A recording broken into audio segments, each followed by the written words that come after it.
What's up? I'm B, and whether you're watching this on YouTube or you're listening to the podcast, I hope you are having an amazing day.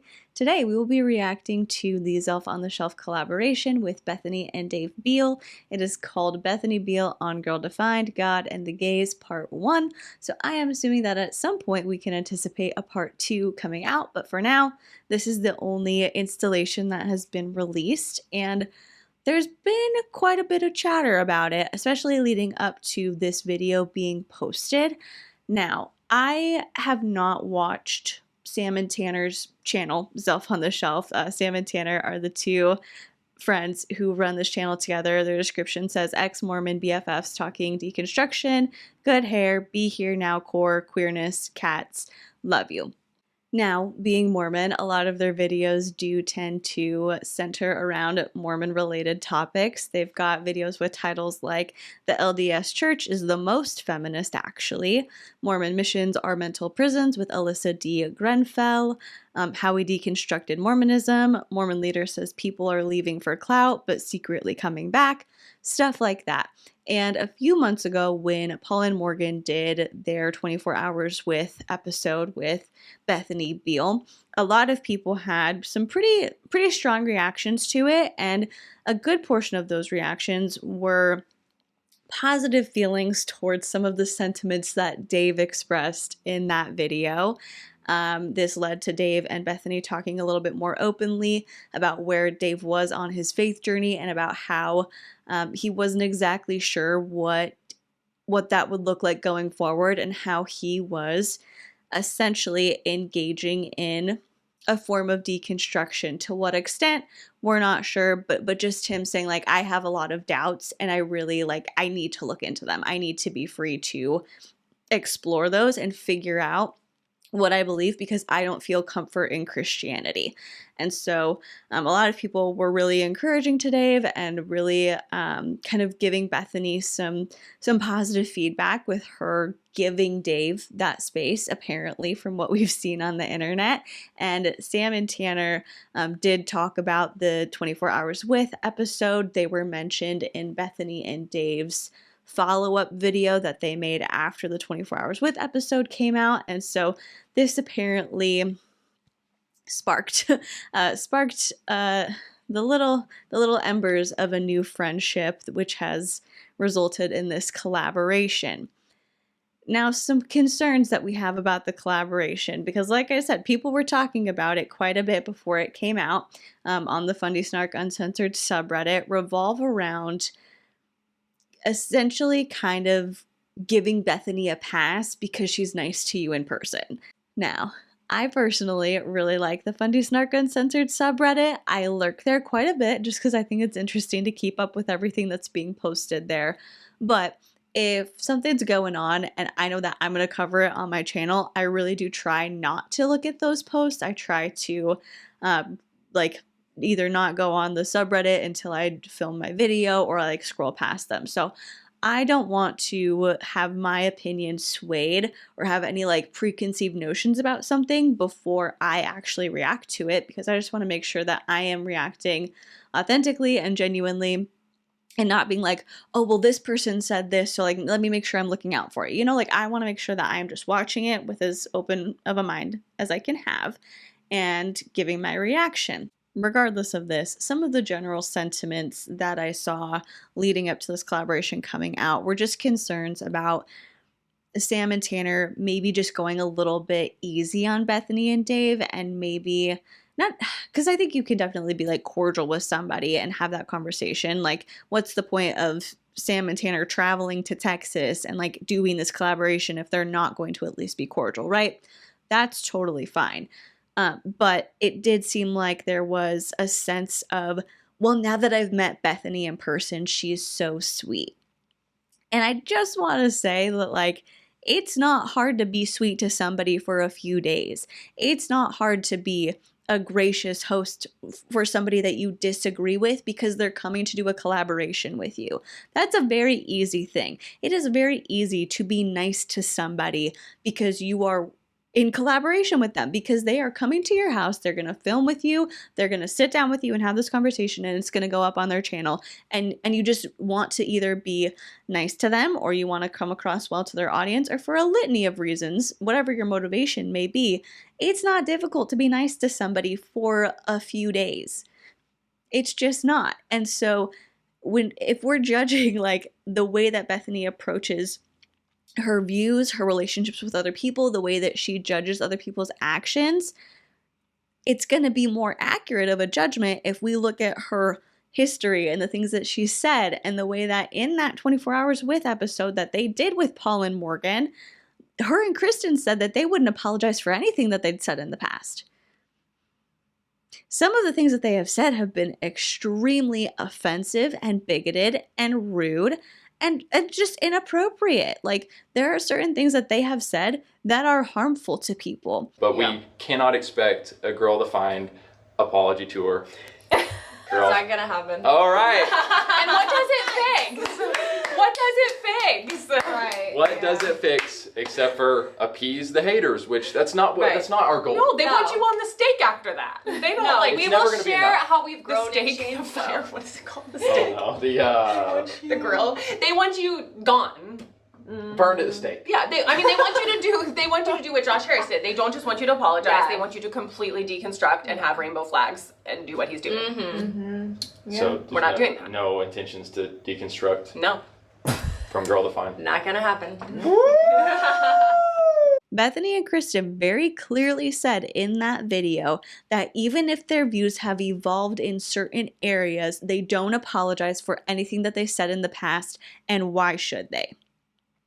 That's a pretty clear indicator to me of how you feel about certain things, as opposed to you being nice to people who have different views than you for a few days. It just is, but I shouldn't go too deep into that because I haven't watched this, so let's see. Regardless of that, I don't begrudge Sam or Tanner for going into this with the idea that maybe they would be able to get along with Bethany and have a friendly relationship with her. Again, I think if you're going to travel somewhere to do a video with somebody, that's probably the greatest, like the best approach that you can have is like, even if I disagree with this person, I'm sure we can find a way to get along. I'm sure we can find a way to make this productive. But I just hope that in having this conversation and spending this time with Bethany and Dave, we don't just say like, well, Bethany was nice to me, so I'm going to ignore all of the other things that she has said or done that might have caused harm to people or hurt people. I'm kind of struggling right now because I don't want to go into this with a preconceived negative notion about who Sam and Tanner are, but I have seen some things that are just a little bit off-putting to me, and so I want to talk about them, but I don't want it to be like, here are all these issues I have with Sam and Tanner, even before I've watched any of their videos or before I've watched this collaboration. Here are all the issues that I have with them. But like, I'm gonna let them tell me who they are. I'm gonna watch the video. I'm gonna take what I see, and we'll chat about it. But there are a few posts on their community tab that just made me be like, huh, okay. So I want to talk about them for a little bit, just so you can know like where I'm coming from and the information that I've seen prior to watching this. So Sam and Tanner do post a lot about how they are fundraising to kind of like run their channel. Like they rely on donations in order to create this content. And for me, maybe I am just like an old school curmudgeon. Maybe I am a boomer in a 30-year-old's body. But I feel like people shouldn't be expected to pay for your hobby. And if you can't afford to do the content creation without asking for donations, maybe you need to have another source of income. Maybe you need to reevaluate some things and, like, I hate to be like, get a job, but like, maybe you do need to get a job. And I understand, I've seen that Sam is a faith transition coach. I've got a whole other set of concerns about that we don't have time to go into. But one of their posts says, we're still fundraising. This is obviously before the collaboration. We're still fundraising for our Texas collab trip. If you want to help us build beautiful content bridges with Christians and you have the means to help, we would really appreciate whatever you can spare. And there's a link to PayPal. There's a link to their Patreon. Now, I don't have a problem with Patreons or channel memberships because in that scenario, you're basically saying, here's what I'm offering you and here's how much it would cost. If you want to support my channel in this way, thank you so much. I really appreciate it. Here's what you will get in return for supporting me monetarily. I think that that's totally fine. And again, like I have channel memberships on my channel, so I'd be kind of hypocritical if I was like, they have a Patreon. I don't have a problem with them having a Patreon. But they ask for the donations, they link the Patreon, and then they also link Sam's Venmo. It's Samantha Shelley 1. Like, that is Sam's Venmo. That is not a ZELPH on the shelf Venmo. That is not a business Venmo. That is a personal Venmo for her. And then in parentheses, it says, also still trying to pay off our giant tax bill for last year. So fun being a small content creator, financially speaking. Thank you so much to everyone who has already donated. I don't know where Sam and Tanner live. I don't know the tax laws. But in America, like if you are a 1099 contracted employee, or if you are starting your own business, whatever it may be, and you know that you're going to make money, you are going to make money that you will not be taxed on throughout the year, it is generally recommended to put aside about 30% of that income. And I don't want to be the dream crusher. I don't want to be the person that's like, yeah, if you make money on the internet, the government's going to expect to cut. Like, you're going to have to pay taxes. But anyway, maybe there was something that just totally came out of left field. They couldn't have predicted it. There was no way that they could have prepared for this. And so they're asking for these donations to help cover that unexpected expense. And if people want to donate, that's great. Again, though, you're choosing to do this. Like, this is what you are choosing to do with your time. I don't think it's other people's responsibility to donate to make that happen. And the bigger picture of this all is that they didn't have to travel to Texas to do this collaboration. It's like $150 for an annual Zoom membership where you can get on a call with somebody and you can record the video and the audio, and y'all could have had a conversation that way. You don't have to go to Texas. And so they made a few different posts asking for people to donate, being like, remember, we're just a scrappy startup. And it just rubs me the wrong way, asking people who support your channel by viewing your videos, by leaving comments, by liking, by subscribing, to say like, well, I'm choosing to put out this content of my own volition, but I would really like for you to give me some money. I'd really like for you to give me some of that money that you have so I can keep doing this. It rubs me the wrong way.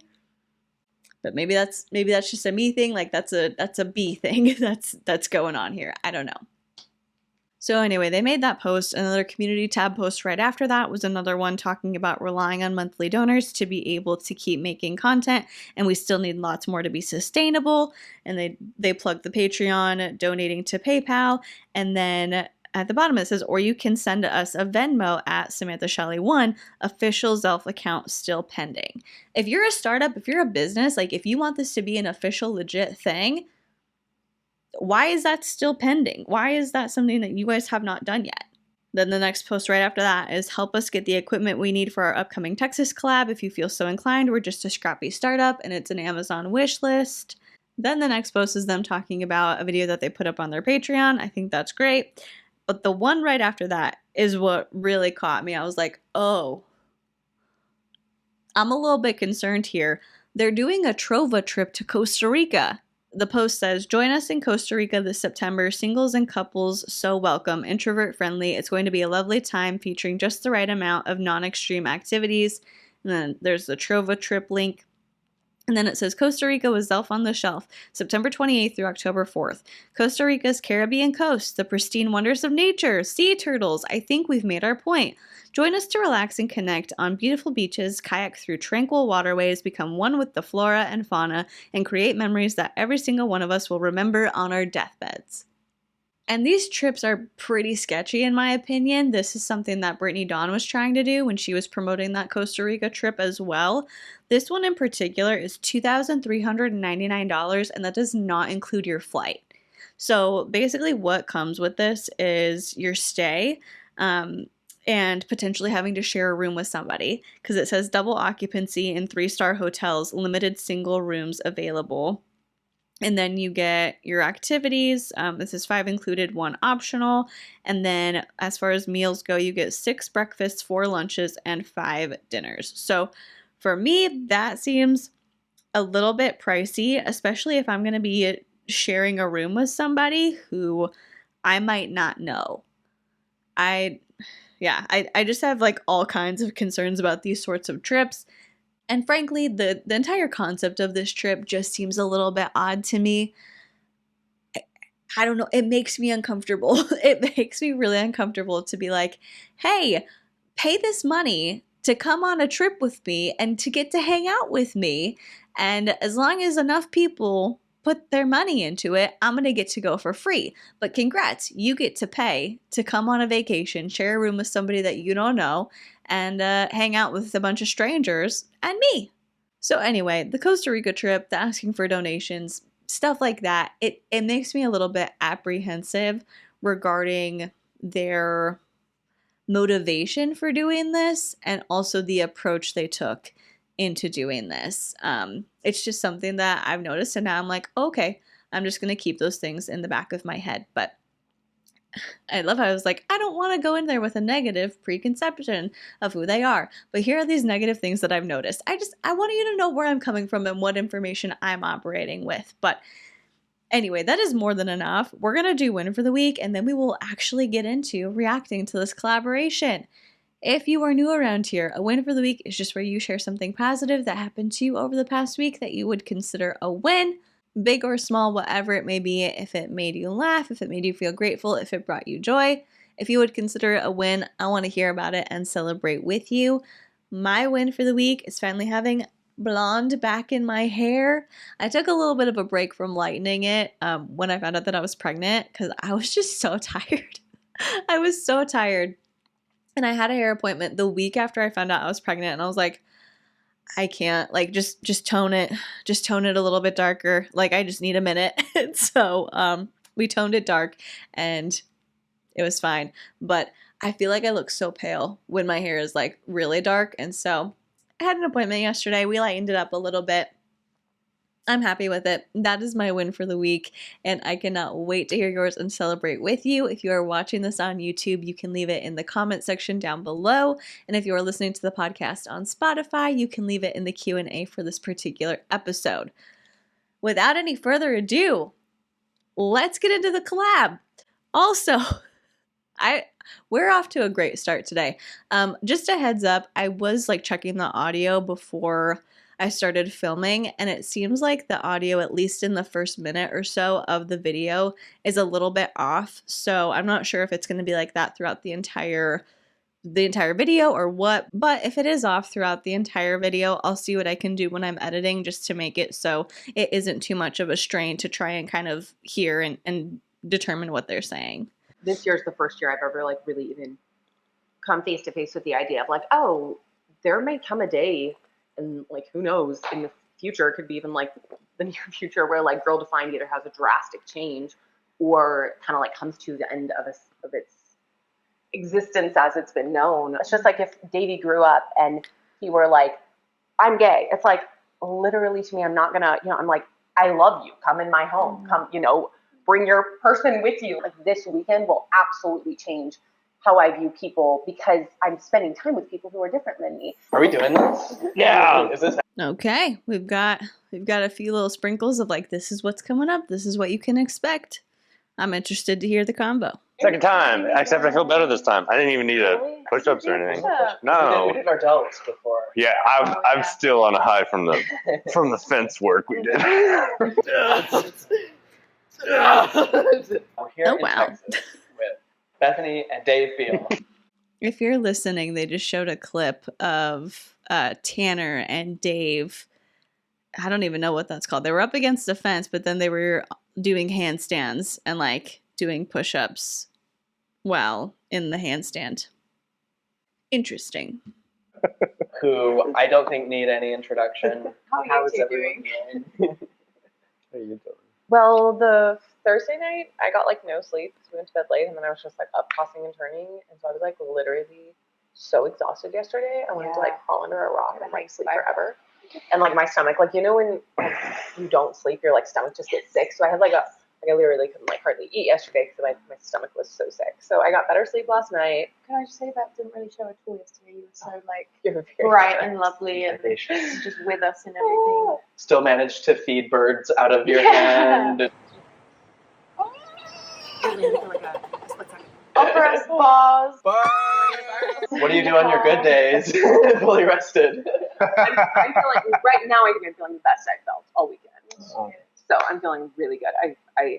Dave always helps me like figure out like what I need to do to like make like choices to get myself in the right place. Like sometimes I think this weekend I've kind of like let the circumstances happen to get me in a good place. But then it's like I didn't sleep and then I was exhausted and my stomach hurt, and so then it's like downhill, and it's like you have to go back and like make those choices of like, okay, how can I be more like in control and like drive this rather than just like responding. And I feel like we had some really intense conversations at dinner last night. Circa 3380. Like I really don't know what that would have been like at all. Not circa. That Bethany, you held. Okay, so seems like they've been together for at least a day, maybe two, kind of just hanging out, filming, but very casually, and now finally they're sitting down to actually have a conversation on camera and kind of like get into the nitty-gritty maybe.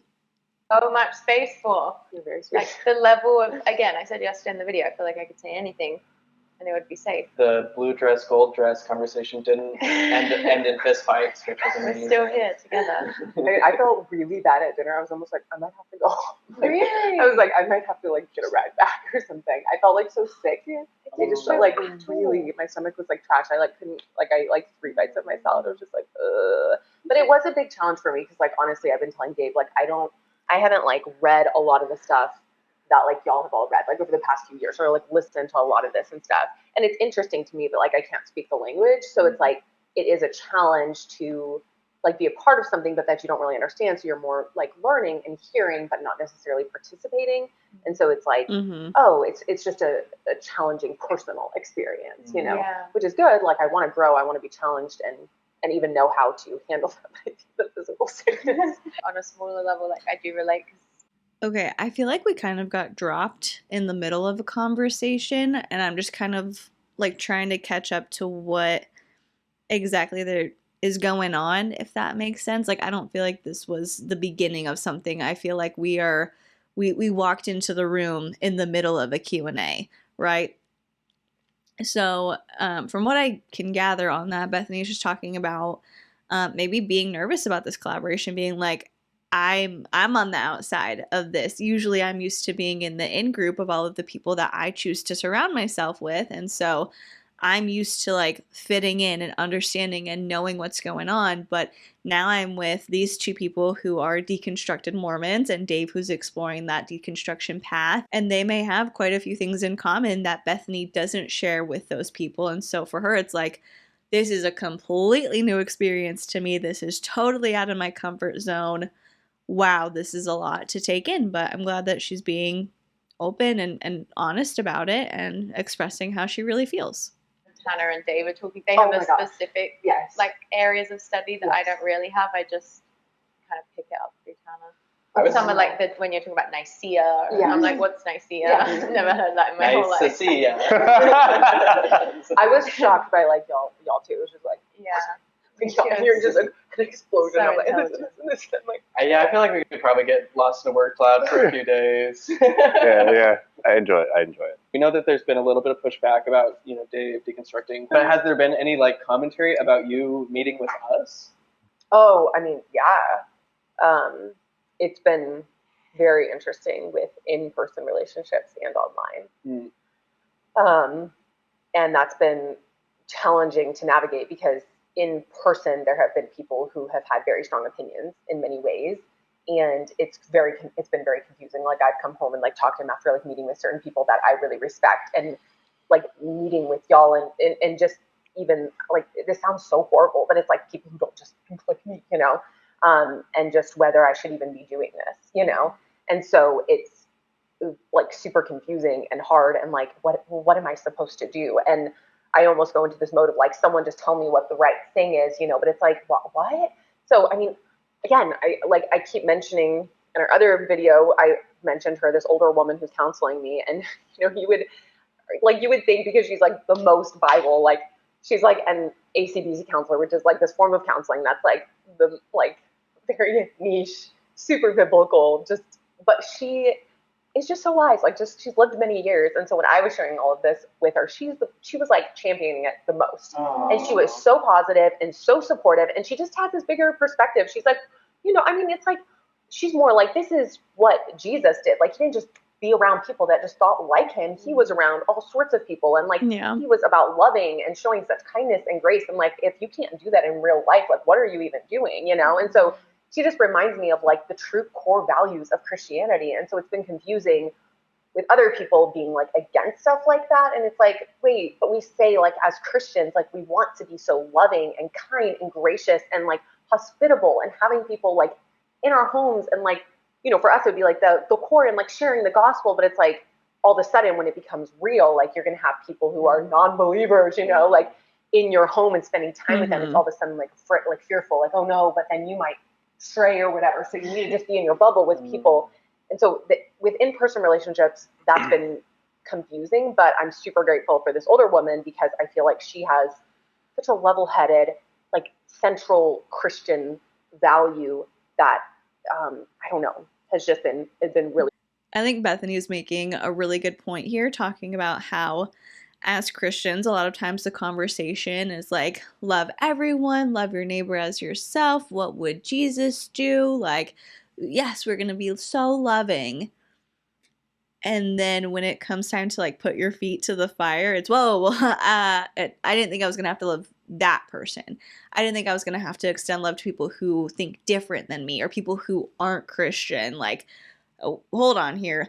That might not be what we should do. We shouldn't spend time. We shouldn't be in fellowship with those people who are different than us because they're different than us. And so I appreciate that she's calling that out.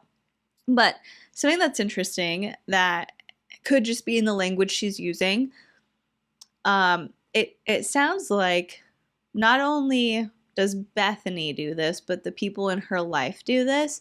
They kind of use religion as a way to escape agency for their own choices. Because she had mentioned people in her life being hesitant about her meeting with Sam and Tanner, and then the thing that made her feel like it was okay was this really strong biblical woman, this wise woman who has so much biblical knowledge, saying it was okay for them to meet together to do this. But for me, I'm like, okay, we as Christians, absolutely, like, let's use the Bible to guide our lives. Let's make sure that we are living in alignment with Jesus' teaching, for sure, absolutely.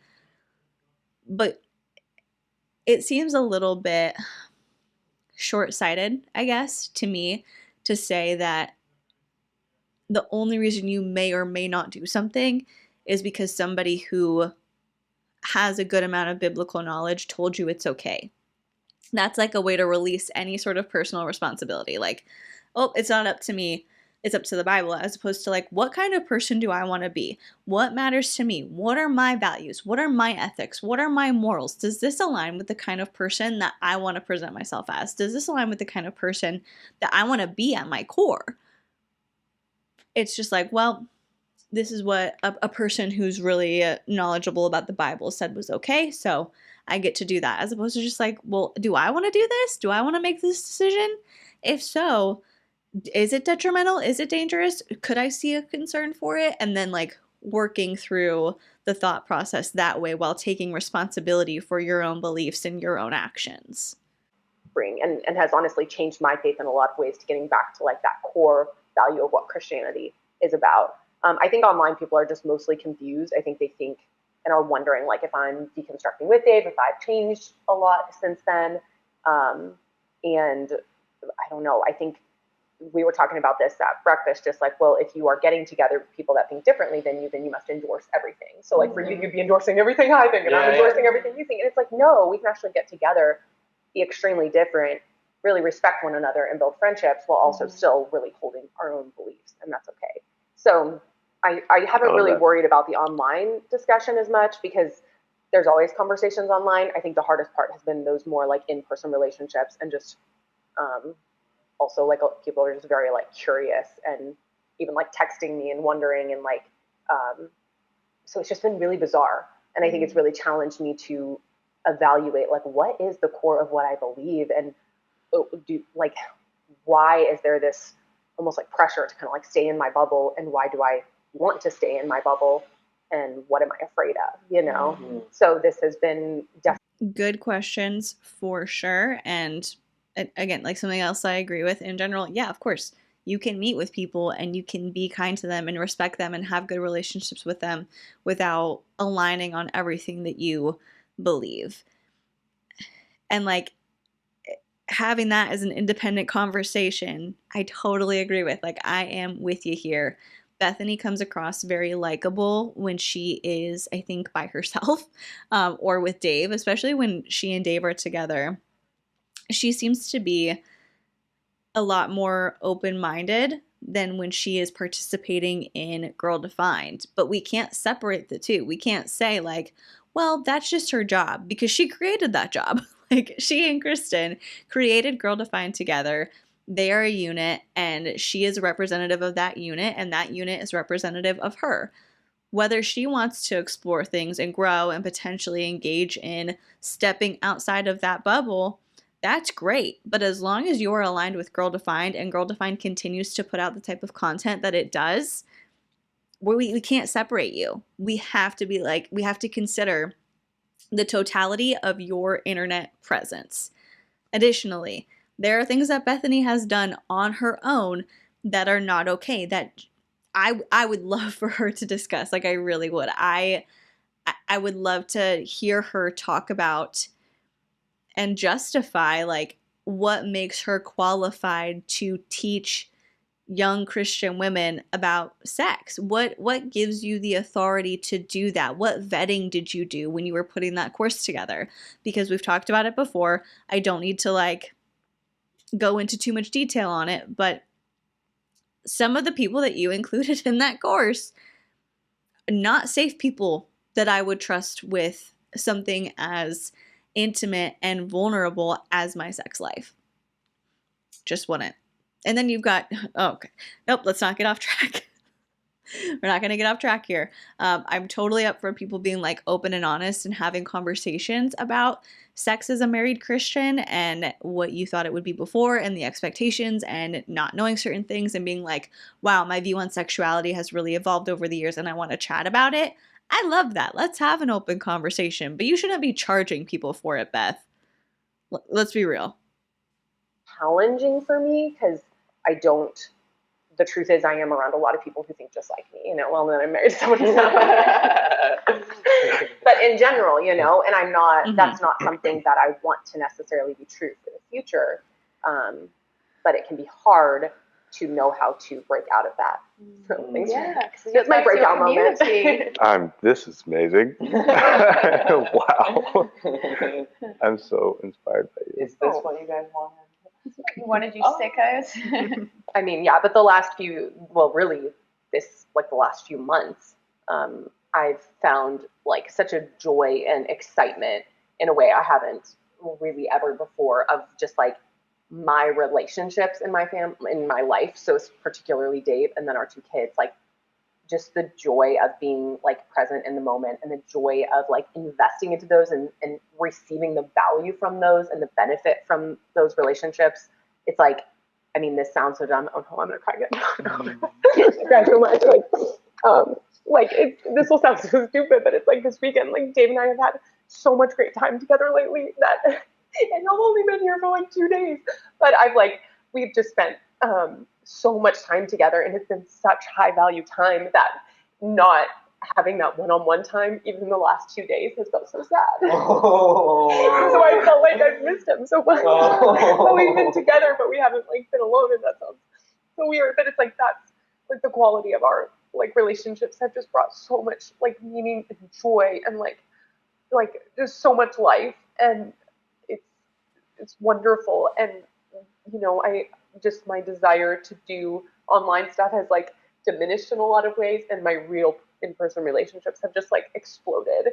And it's a really wonderful feeling to be like, wow, after 2 days of not having like a lot of alone time with you, I'm like, oh, missing you so much, you know. But it's really true. It's just because our relationship is just so deep and meaningful, and he's truly like my favorite person in the whole world. And I just like, in so many ways, I just feel like I can't get enough of him, you know. And so it's just a really big shift, and life is more beautiful than ever in that way.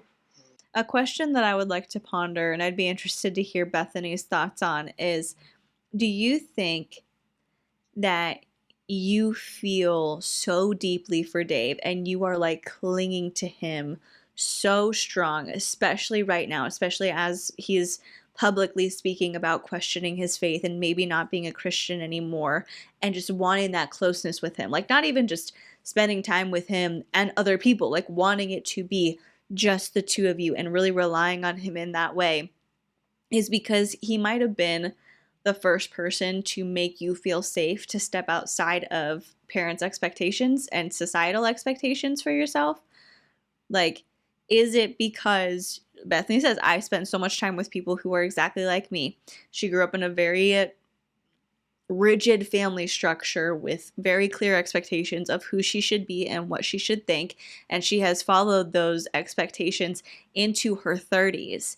And now Dave is saying, I don't care, and I'm gonna step outside of that. Like, I need to do this for me. And for her, it's like, oh, we can do that. Like, this is somebody that she loved already. This is somebody that I'm assuming she trusted and respected already. Like I said, Bethany does tend to speak very highly of Dave. So if this is somebody that she trusts and she looks up to, and if she's following her traditional gender rules that she claims to, like, Dave is the head of their household. He has taken on a leadership role in their relationship, and he's telling her it's okay for us to question these things. Maybe for her it's like, oh, I'm not a bad person if I have doubts. I'm not the worst person in the world if I'm not sure about something, or if I want to explore something, or I want to learn something else. And now, oh my gosh, I can take a big sigh of relief because we're questioning things and the world didn't end, and it's you and me questioning things, or like I'm watching you go through this process and no one else in my life is doing it. So it's the two of us together. That's like pure speculation, but that's the thought that popped into my head. Goodness. That was sweet. Well, thanks for letting us interrupt your alone time. It's been really fun for us. Yeah. No, but it'll, you know, it also is challenging and growing and also really beautiful. And, you know, I wouldn't ever want this experience not to happen, you know. There'll probably be some good times the next week. So, yeah. Okay, I'm learning to make drinks. I actually don't really know how to make it. He's learning to make drinks. He doesn't really know, but look what a good job he's doing. Yeah, I'm trying to open this. It's taking me a while.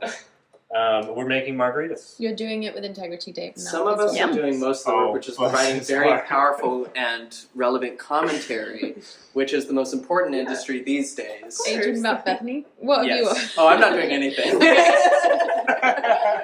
I think it'd be fun to just like kind of go back and get into our lore a bit. Yeah. Because this, for me, is sort of a momentous occasion, and I think it's worth noting. So, how did this all start for us?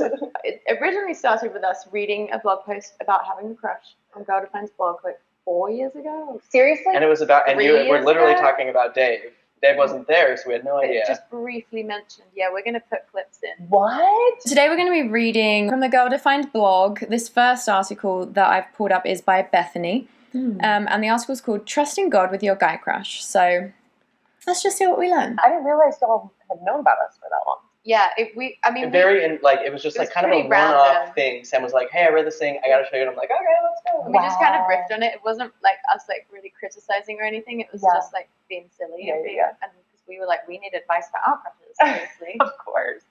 I guess it starts even sooner than that. Could you just say, like, how long have you been doing Girl Defined?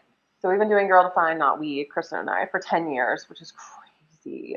So it's kind of started out like all about that stuff, like for like teen to college age girls. And now it's really like evolved because we're both married with kids now. And so the stuff we talk about is just completely different. And neither of us have an interest now in kind of like, oh, let's try to intentionally create controversial content to like get, make it go viral in that way. We're just, I don't know, sometimes you just grow older and maybe more settled in life and you're like, I don't really care in that way to like gain attention or traction through that. So yeah, our content is, I would say, a little bit different and in some ways more mild. I don't know.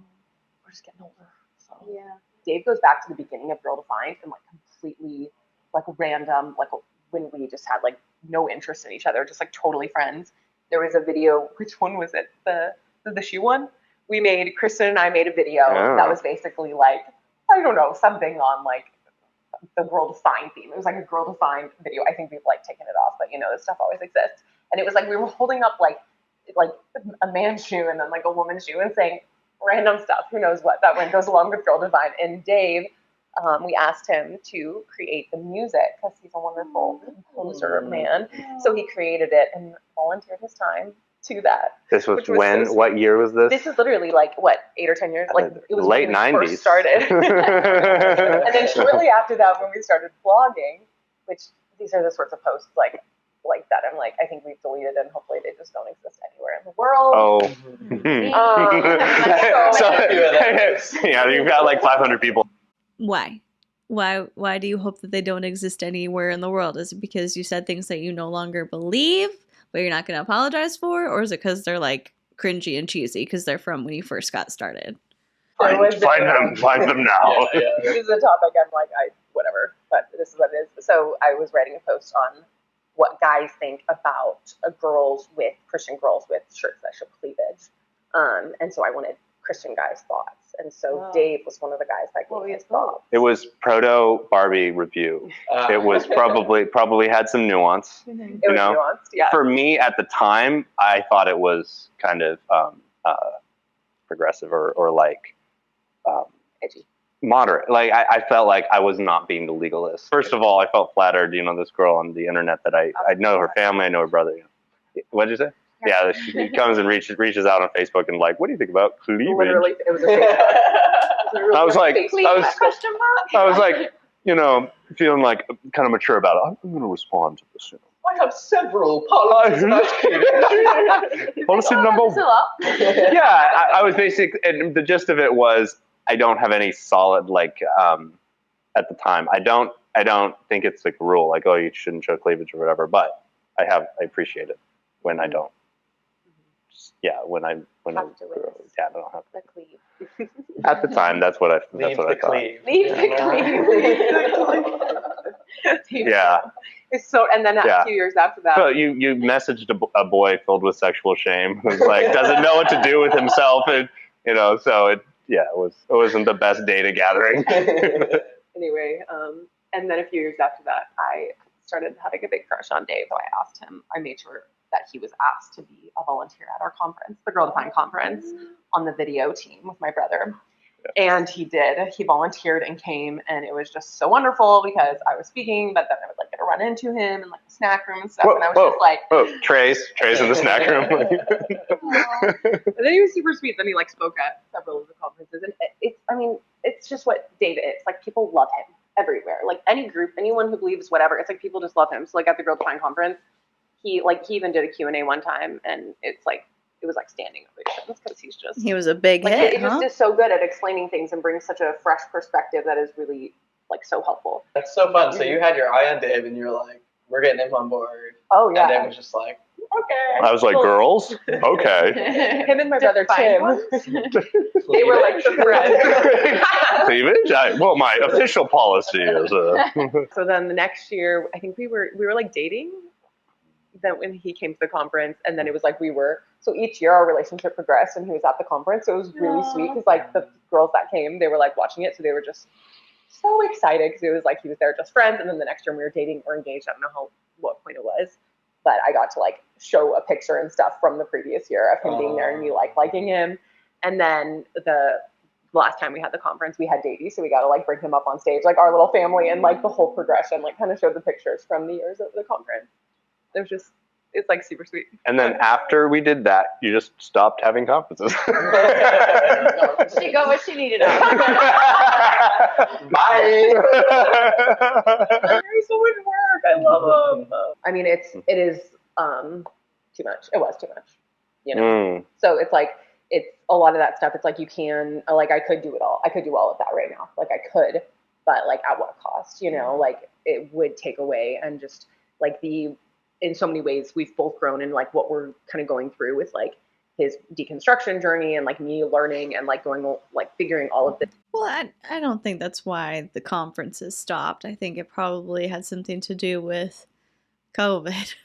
And that's what I was thinking with Bethany saying, you know, I think as you get older, you just care a little bit less about creating controversy. And to me, Girl Defined at this point feels very much like an afterthought. Like they're still doing it. They're still promoting it. They're still putting out content. But it feels like this is just, they're doing it out of obligation. It's not like, we really want to talk about this topic today. Let's go. It's just, okay, we'll just keep this moving, and I don't know, maybe they don't have a plan for it. Maybe their plan is to let it like die out naturally. I've got no idea. And I especially feel the need to point out that this seems a little bit intentionally misleading. They didn't stop doing conferences or lay off of certain things with Girl Defined because of Dave's potential deconstruction or his interest in exploring leaving Christianity, because according to what we know, that was just revealed in its entirety recently, like after the 24 Hours With episode that Paul and Morgan did. It just seems a little bit misleading to be like, well, you know, we had to slow down, and with Dave's deconstruction, like exploring that, like that didn't really have anything to do with it as far as we know. As far as the information that the internet has, that didn't really seem to have anything to do with it. Out and as a family in this new path we're on, it's like to be traveling, and like, I mean, when you go to speak, it's like you have to prepare all the stuff, and then just the emotional and mental energy it takes. And then if I'm gone for the weekend, then like my kids, it's like getting all reset. It's just a whole thing. And you know, so it's like picking and choosing, like, okay, what do I actually want to do, and what's, instead of just like, oh, but like for me it would be like a ministry thing. So it's like, those are all good things. Think of the people you're impacting. Think of the like the, you know, like I guess the impact you could make. It's like, well, not all good things are like the right things or like the best things to do in the moment. So that's been so freeing to realize, like, saying no can be a really good thing, and not striving after like growing the numbers. I mean, y'all get that. Like, it can be so easy to just like strive, like build, grow, and it can take up so much. And sometimes when you're just like, no, I'm doing this, and this is what I think needs to be out there, but I'm not going to like stress about growing. I'm just going to do this because I want to, and I believe this is what I should be doing right now. It's really freeing and less stressful, because like the stress of trying to like, okay, like grow and get the speaking engagements or get the next contract, or how many books are we going to sell? It's like, that is just a lot, you know? And when you can kind of just unplug from that like hamster wheel and just enjoy what you've created and enjoy that path, it's like, there is joy in it. This year's the first year I've ever like really even come face to face with the idea of like, oh, you know, like there may come a day, and like, who knows, in the future, it could be even like the near future, where like Girl Defined either has a drastic change or kind of like comes to the end of its existence as it's been known. Not that there's a plan for that, but like realizing like, oh, this, like, it's okay to do things for a certain amount of time. And I think that would be good. I mean, they either need to come up with some kind of plan to inject like a new stream of life into Girl Defined Ministries, or they need to shut it down. Because like I said, a lot of what they're doing feels like an afterthought. Let's just look at some of the basic numbers and you'll kind of understand what I'm talking about. They have 158,000 subscribers on YouTube, and these are the amount of views they've gotten for their last, let's just do 5 videos. 3.6 thousand, 5,000, 1.3 thousand, 1.4 thousand, and 4.7 thousand. Those views, like, that does not match up to the amount of subscribers they have. I would assume that the majority of their subscribers are checked out. They're people who followed them in like their heyday and then just never unsubscribed, but they're not still actively engaging in their content. So like I said, for Girl Defined to continue and to be worthwhile, it sounds kind of like harsh to say that like a ministry isn't worthwhile if it's not getting a ton of views. And that's not what I mean, but like for this to be something that you are thinking about and putting your time into and putting your effort into, why are you going to do it if it's just something to check off of a box? Like they at one point had pretty significant impact and they sounded very passionate about the things that they were talking about. So if you have this platform, you have this opportunity, you are known on the internet, why would you not just take a step back, really evaluate the kind of content that you want to create, what you want to do with your ministry, take a little bit of a break, take some time off, and then come back and be like, this is what we're passionate about. Let's go. If you're taking the time to do these interviews, to make these videos, to put out the podcast episodes, I would just think that you would want them to be something that you actually like care about. And it's not just like, okay, well, let's meet and let's again check these off the list because it's just something that we're used to doing. It's just part of our routine. What happened with that and move on to something else, and it's not like a bad thing or a sad thing or like a failure. There just may be like a new season, life has changed, thoughts have changed, or just like the timing has changed. And so I think I used to be devastated at the thought because I found so much identity in what I did and the accomplishments that I had. And so really like realizing that my identity isn't in that stuff and I don't have to be like this super like outward looking successful person who's got like the next book contract, you know, like that. Like we don't have any more book contracts and I've never felt more like relieved and so excited because it's like that's a lot to commit to. And just, but back in the day it would be like, oh, okay, when we publish this book, are we going to get another contract? What's going to be next? You know, go. And I found so much like worth in that, I think in a really unhealthy way. And so when you're not growing, when you're not getting that next contract, when you're not like, why aren't we invited back to that speaking, you know, or that conference? It's like so like devastating or like I would assume some of that pressure to achieve probably came from her parents. Like just pure speculation, just knowing what I know about her family and the expectations of her mom and the way that her mom says things on the internet. I would assume very much so that like it was important to Bethany and Kristen to be like, look, we're good at this. Look, we're being invited to a conference. Look, we got another book deal. We are good. We are good and we are worthy of love because of these accomplishments that we have. Are you proud of us? Are you happy with us? We're doing this thing that's so important to you and we're good at it. Are we making you happy? And I have empathy for that. Obviously, there are things that they have said and things that they have done that I heavily disagree with.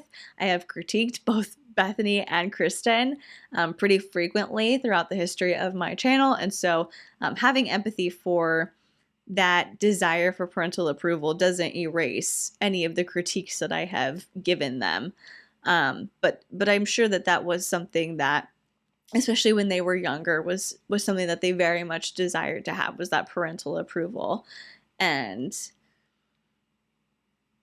I don't know. I have mixed feelings on it because like on the one hand, I'm like, I empathize with the kid who grew up in that environment and I know how hard it must be to step outside of that expectation.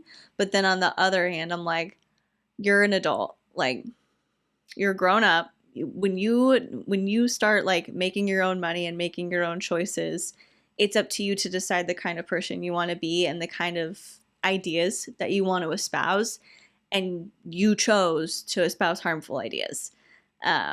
So I struggle a little bit with like the empathy of the bubble that they were raised in, while also being like, but you need to be responsible for the choices that you made when you were grown.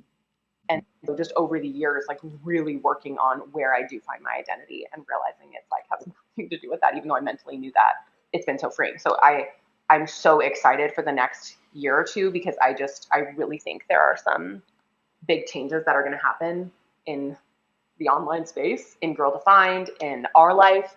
And to me, that is so energizing, you know, and to just feel kind of like the future is very open. And in a lot of ways we get to choose, like we're just because things have been like, this is what Girl Defined has looked like. This is what our life has looked like. It's like, no, we can make choices and we can kind of create some really exciting things. I got that. There's like restaurants on both sides and stuff. But more beautiful. You want to see a double click? Yeah, Do you think I please, can? if you would. Do you bet that I can't do it? I bet you can't. You'll never do it. Wow. There's been a lot of like stuff you guys are figuring out, and open-mindedness between you both. Have you felt pressure to sort of? You kind of did say that you had in the Paul and Morgan video, I think, but like to maintain certain views as like your official with well-defined content that maybe in your head are like a question mark or don't feel quite as like prominent in you anymore. Yeah, I mean, for sure, I have like zero interest in digging into the nitty gritty of like that blog post we just talked about, like the cleavage. Just like why? Like I don't want to, and there's actually people who are really upset that we don't dig into the nitty. Like, where are those Christians that are standing strong? Yeah, and it's like we were never trying to be like the modesty people, but it's like it was just. Yes, you were. I get it, like Christians. What is the point of Project Modesty if you weren't trying to be like the modesty people? What about that blog post? Do you remember when I did the video about the blog post? I think Kristen wrote it, where it was like she nearly had a panic attack in a grocery store because there was a model on a magazine cover who was shirtless but was covering her breast with her arm.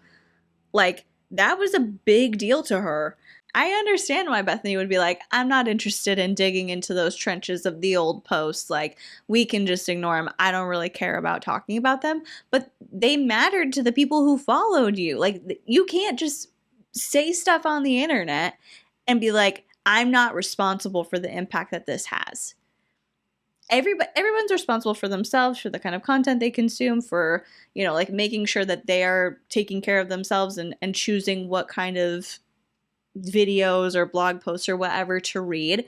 Like, they have their own personal responsibility, but you don't just get to say like, I don't care to look into those things anymore because XYZ reason. I don't even know what reason she's going to say. I need Bethany to explain this to me, like, logically. Is it just because you're going to say like, well, my views have changed now, and so I don't feel the need to go back? I don't feel the need to dig into the nitty gritty of those posts, and I shouldn't be held responsible for them because I feel differently now? What is it? Like, I'm not somebody who wants to be like punitive and say like, you have to be held accountable for every single little thing you've ever said or done that's wrong. But when you build your platform on ideas like that, on modesty, on that being a very pivotal part of your ministry, and now your views have changed, it doesn't make sense to me for that you get to just be like, well, I don't want to talk about that. We were never the modesty people. Yes, you were. Whether you intentionally did it or not, that was the way that people viewed you, and that was something that you played into when you were building your online presence. Very black and white, like guidelines and rules, and it's like I want that too. And so when we just started talking about modesty, it just like kind of blew up and became like such a hot topic that we ended up talking about it more. But it's like that stuff like that, like I don't really think that's the essence and the heart of at all what I want to be focusing on. And so when it comes to I'm sure it's not. I don't know, like those sorts of nitty gritty details. Yeah. Why should I have to talk about something that I said in the past that people are upset about? It was in the past. I'm not interested. Tales of life, of womanhood, of being a Christian, I just personally don't. I think that can contribute toward more of a legalistic, like works-based form of salvation, and a really like you have to earn your worth before God rather than just something that you receive because He gives it to you and nothing else. And that's like. And let me clarify. In an ideal world, I would not expect Bethany to get on the internet and be like, here is every single thing that I have said in the past that I no longer agree with. Here are my new views.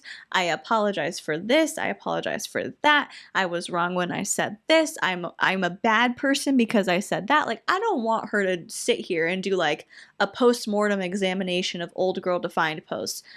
But I would love for her to like take a look at some of those old girl defined posts, find ones that contain viewpoints that she no longer agrees with, that they use to cast judgment on other people, and to say like, hey, I just want to talk about some of my updated beliefs. In the past, I said things like this, like that, like this, and I no longer agree with them, and I just kind of want to say that if any of those ideas, if any of the things that I put out, if any of the content that I created had a negative impact on you because it made you feel judged, it made you feel unworthy, it made you feel like Bethany said, like you have to earn God's love and you don't just get it because God loves you, I'm really sorry. I no longer prescribe to a lot of the old beliefs that I had. Some of my beliefs have changed over the years. Here are some of the things that I believe now. And I'm gonna work to promote what I believe in going forward, but I do want you to know that if things that I said in the past negatively impacted you, I'm really sorry. That was not the intent. I've grown, and I hope that you continue to grow with me, and we can explore and talk about our changing beliefs. Like, I would just love something like that, something where she acknowledges that the things that they said had a negative impact on people.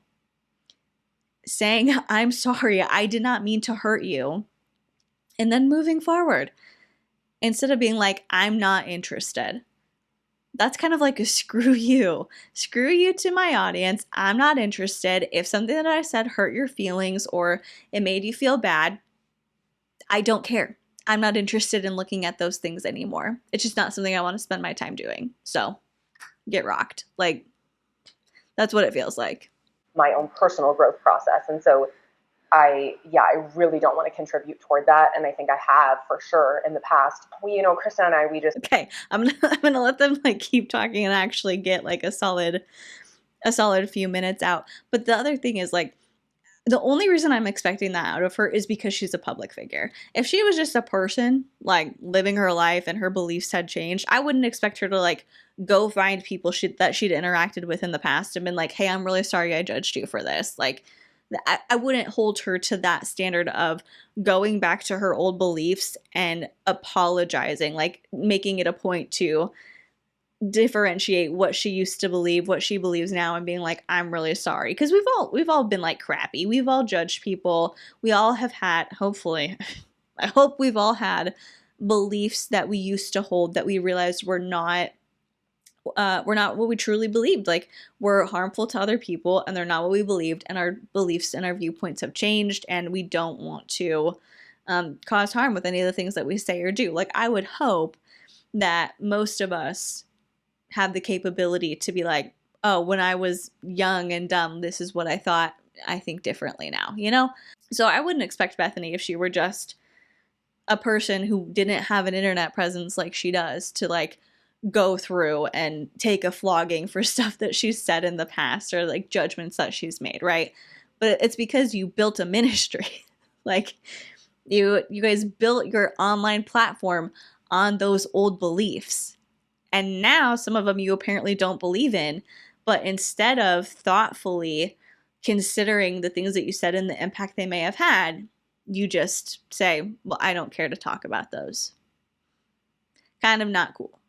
And one thing for us particularly that we were kind of, there's almost like this pressure to engage with everything that's happening in culture. So, for example, like if you're in the Christian space, everyone wants to talk about like Taylor Swift, her new album, like you got to have an opinion on it. Or like all the stuff with like Dylan Mulvaney, like you've got to have an opinion on it. And Chris and I were talking, and I was like, I don't want to be talking about this stuff from like the Christian perspective. Like, and that's fine. I just personally, that's not what I really want to spend my time like researching and digging into to try to bring like, I just think there's more important things. And so, like really a shift that we're trying to take is like really getting more to like the heart of like why we believe what we believe. And I don't know, it's just like a deeper message. It's kind of hard to explain, but there's just this feeling of like, I don't want to participate in like this kind of like surface level, like the do's and don'ts. Like, should you listen to Taylor Swift? Should you not? Like, what should we do about Dylan Mulvaney? Just like all that stuff. It's like, that doesn't create, like, I would only be doing that because I feel like there's a pressure to offer a voice, and because Christians want to have, like, what should we do with this? I don't want to be, like, directing your life in that way, like, for me as a believer, it's like, I want to better understand the word, and, like, I'd rather spend my time, like, trying to better understand that. So there's that whole aspect, but then Kristen and I, like, I think it's obvious from the outside that, like, our individual families are different and going in two different directions, like, her and Zach are the most plugged into their church, like, small group coaches and all of this stuff. And Dave and I, our family looks very different. And so that definitely impacts me and my thoughts and my beliefs. And so I think Kristen and I are also trying to figure out how do we have a channel that does reflect both of us, like Kristen and I, and where we are. But we're also two individual people. So there have been times where we're sitting there, and I know it's the same for her, where she's saying stuff, and in my head I'm sitting there going like, wait, do I agree with this? Do I even think this? Would I want to say that? Do I actually believe this? And I'm sure for her, in a different way, she might be thinking the same thing when I'm talking. So since we are running this together, Girl Defined together, I think it's trying to figure out like, how do we both be our individual people and bring our different perspectives?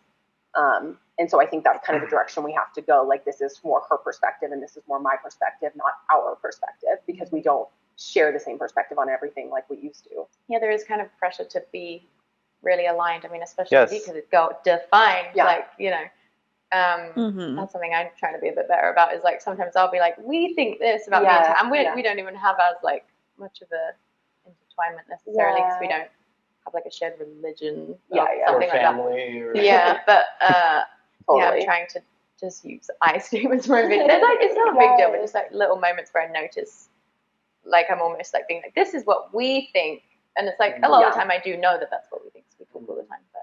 But relatable. Something that's been helpful, like along with what we were talking about, is not being afraid to be more transparent online. So instead of being like, this is what I've always said, and so I don't want to like share what I actually think now or how I've grown, because people might like dislike that, which is true. There are going to be a lot of people who dislike some of the stuff or changes I make. But it's been like, this might sound really stupid, but it was very freeing for me. Like when it comes to certain modesty standards, my standards have changed a lot. And a lot of that is like talking to Dave and just like really trying to unpack that and figure out like, why have I put so much pressure on myself in that way? But being more like actually posting those pictures to Instagram and posting what I actually wear, like in real life, rather than just being like, oh, well, this wouldn't be a good picture to share because people might be like, wait, Bethany wears that? And being like, that doesn't like, it's so freeing to be like, no, this is actually what I actually wear. Or having real conversations like this and not trying to edit myself or, okay, what do people want to hear? But just sharing like, no, this is actually what I think. And so it's a little scary. It's like, oh, even just the stuff about like Kristen and I and how we think different. And sometimes in my head, I'm like, I'm not sure. It's like, it's almost like, wait, should I be saying that? But it's like, no, but that's like, if you're going to be online, like, why not just be super genuine and authentic and real and like share the truth? And so I'm really striving to be super honest and genuine. And I just, it's like, if I do that, like, how can I go wrong? You know, the direction that we're going, it makes me very excited even for our kids. Like, I want to raise them more in this way. Freedom. Yeah, so much more freedom. And I mean, looking at the comments and stuff, everyone's like, what? Wait, Bethany? What's going on? Like, is Bethany, you know? But it's like, the reality is, like, I still definitely hold on to my Christian faith, and I definitely identify as a Christian, and I very much hold to the core values of what being a Christian is, you know, belief in Christ and on the cross and the resurrection and all of that. But it's a lot of the just like very secondary and beyond issues that are a matter of conviction that I just like, that just used to be so primary in my mind, and it's just so not anymore. And it's scary when that is so much of kind of like the culture you've been a part of, to move away from that. And to many people that looks like, well, you're just like losing your faith, or you become like less of a Christian, whatever that means. But it's like, I feel more of a genuine relationship with Christ, less of this like performance based than I ever have before. And again, like, this is what I want to pass on to my kids. And so, it's a very exciting time for me, even though it's like, well, you and Dave, now you're like in this interfaith relationship. It's like, this has done more good in my life than most other things. Come on now. Wow. It's crazy because like he helps me to be a better Christian, you know, a better Christian. Like, that's the weird part about it. Like, he's not trying to deconvert me. He's sharing what he believes and what he thinks, but I'm, you know, still holding on to my faith, and I want to at this point. So he's like, well, let me help you be the best Christian that you can. I'm like, that's, you know, so Dave. Yeah. And it's really cool. So it's like, we're both, I think, trying to help each other grow and in the best ways possible and really support one another and not trying to like make them what we want them to be. So I really admire that about you, and that's really cool. That's sweet. But like, you know, on spectrums of control, how much control is an organization leveraging? Sounds like a campfire. Campfire. But have your views shifted at all around, like, as you've become less legalistic and more open, has that played into your thoughts on LGBTQ issues? Just curious. Yeah. I mean, I think what you were saying earlier, Sam, about like, well, like love being like the main thing, and then like there's things under that. For me, like at the end of the day, it's like I wouldn't want any belief, any orientation, anything to ever interfere with the way that I care for someone, love someone, welcome them into my home. And I guess my hope is that even if I hold a different belief or you hold a different belief from me about that, that we can still, like, my heart truly is that I want people to like thrive and have the most meaningful, well-loved life possible. And like for me as a Christian particularly, like I still at this point like believe for me personally that God had a specific design with that. But it's like it doesn't, I believe that because I think that that is the answer to the most flourishing life possible and the most, I guess, abundant life, whatever, however you want to say it. But that I don't force that on anyone or think that you have to do that. You know, it's just a belief that I hold, but I don't want less happiness. I don't want like, oh, well, then you shouldn't be with that person. It's like, this is what I believe because I think this will make everyone like the most fulfilled. But if you choose something different, that doesn't change my perspective, my value, my love toward that person at all. It's just like if Davey grew up and he were like, I'm gay. It's like, literally to me, I'm not gonna, you know, I'm like, I love you. Come in my home. Come, you know, bring your person with you. Like, I will love you and have open arms, just like I hope you would do for me. And it's hard. Like, I don't. That all sounds really nice. And that's an easy thing to say. It's easy to be like, well, I love you regardless. I love you no matter what you believe or what you think. And I hope that you would feel welcome in my home. But it's a very different thing to like live that out in real life. I'm very curious if Bethany has any gay or lesbian friends. I'm curious if Bethany confronts people in her real life who say derogatory things about people in the LGBTQIA plus community. Like, does she live that principle out? Because again, it's very easy to just say that, especially in a conversation with Sam and Tanner. Tanner, I don't know his sexual orientation, but his pronouns are he, they. And so I think when you're in a room with somebody who may be in the LGBTQIA community, it's very easy to be like, well, I believe this thing for me, and I think that it's, you know, the best way to live based on my own beliefs and for my life, but I love everybody. Like, I would love anyone, and I hope that they would feel welcome in my home. It's very easy to have that approach when you are with somebody that you are talking about, like who belongs to the community that you are discussing. But again, what do you do in real life? Like, what does that actually look like in your everyday life? Is there a place at all for you to be exhibiting this in your everyday life? Or are you very much closed off to anybody who is different than you? Like, is there a world where we can hold those different perspectives and see the heart for someone like me isn't because I want there to be like laws against that, or I don't want people to find happiness. You know, it's like, I'm not going to ever dictate that on anyone personally, but I can hold a belief that I think is true. And at the end of the day, we're all hoping that everyone has like that experience of love and happiness, but we just, our approach to it and the way we go about it, like we believe that there is a different way to get there, you know? But I'm like, you know, Tanner, just the way you are, it's like, I have so much love in my heart for you. And like, you're welcome in my home, come back, you know? And I hope that you can have so much like grace and patience toward me, just knowing like, okay, is her mind going to change one day? Who knows, you know? But like, her heart is for people to be loved. And I might not agree. And I think that view is harmful, but you know, like she really is trying, you know, and this is where she's at. But, you know, for Christians who are like, oh, well then like trying to make all these rules in place or trying to like really genuinely not having open arms, or like Christian parents who literally like don't love their children. Like, I think that's horrible, and I don't agree with any of that. So I would hate to be lumped into that category as well.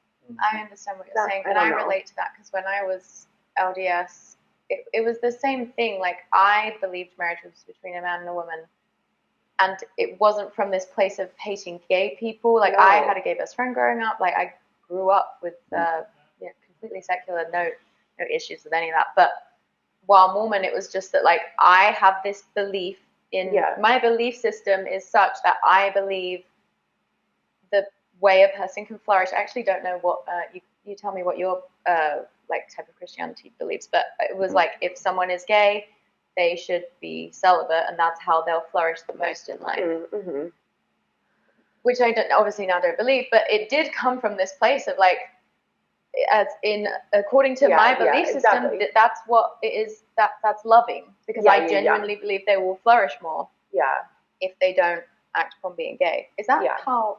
Is that the same? It is very similar. Yeah, but it would even be the same standard I held to myself in a lot of ways. Like, I believe like God's best design for like sexual intimacy would be within marriage. So for me, I personally held myself to that standard and thought, okay, I can have a super flourishing life even if I never experience that closeness with someone if I'm single forever. And so it wasn't, like, I was accepting that for myself and not like, oh, I'm going to miss out on so much. I believed like God could really give me this amazing, satisfied, beautiful life, even if I was never like held in that way, and I ended up getting married and, that experience changed. But I guess it's like, that is kind of, I mean, and I guess it sounds really terrible, to say. Sorry, I've been thinking about this. Was Sam raised Mormon?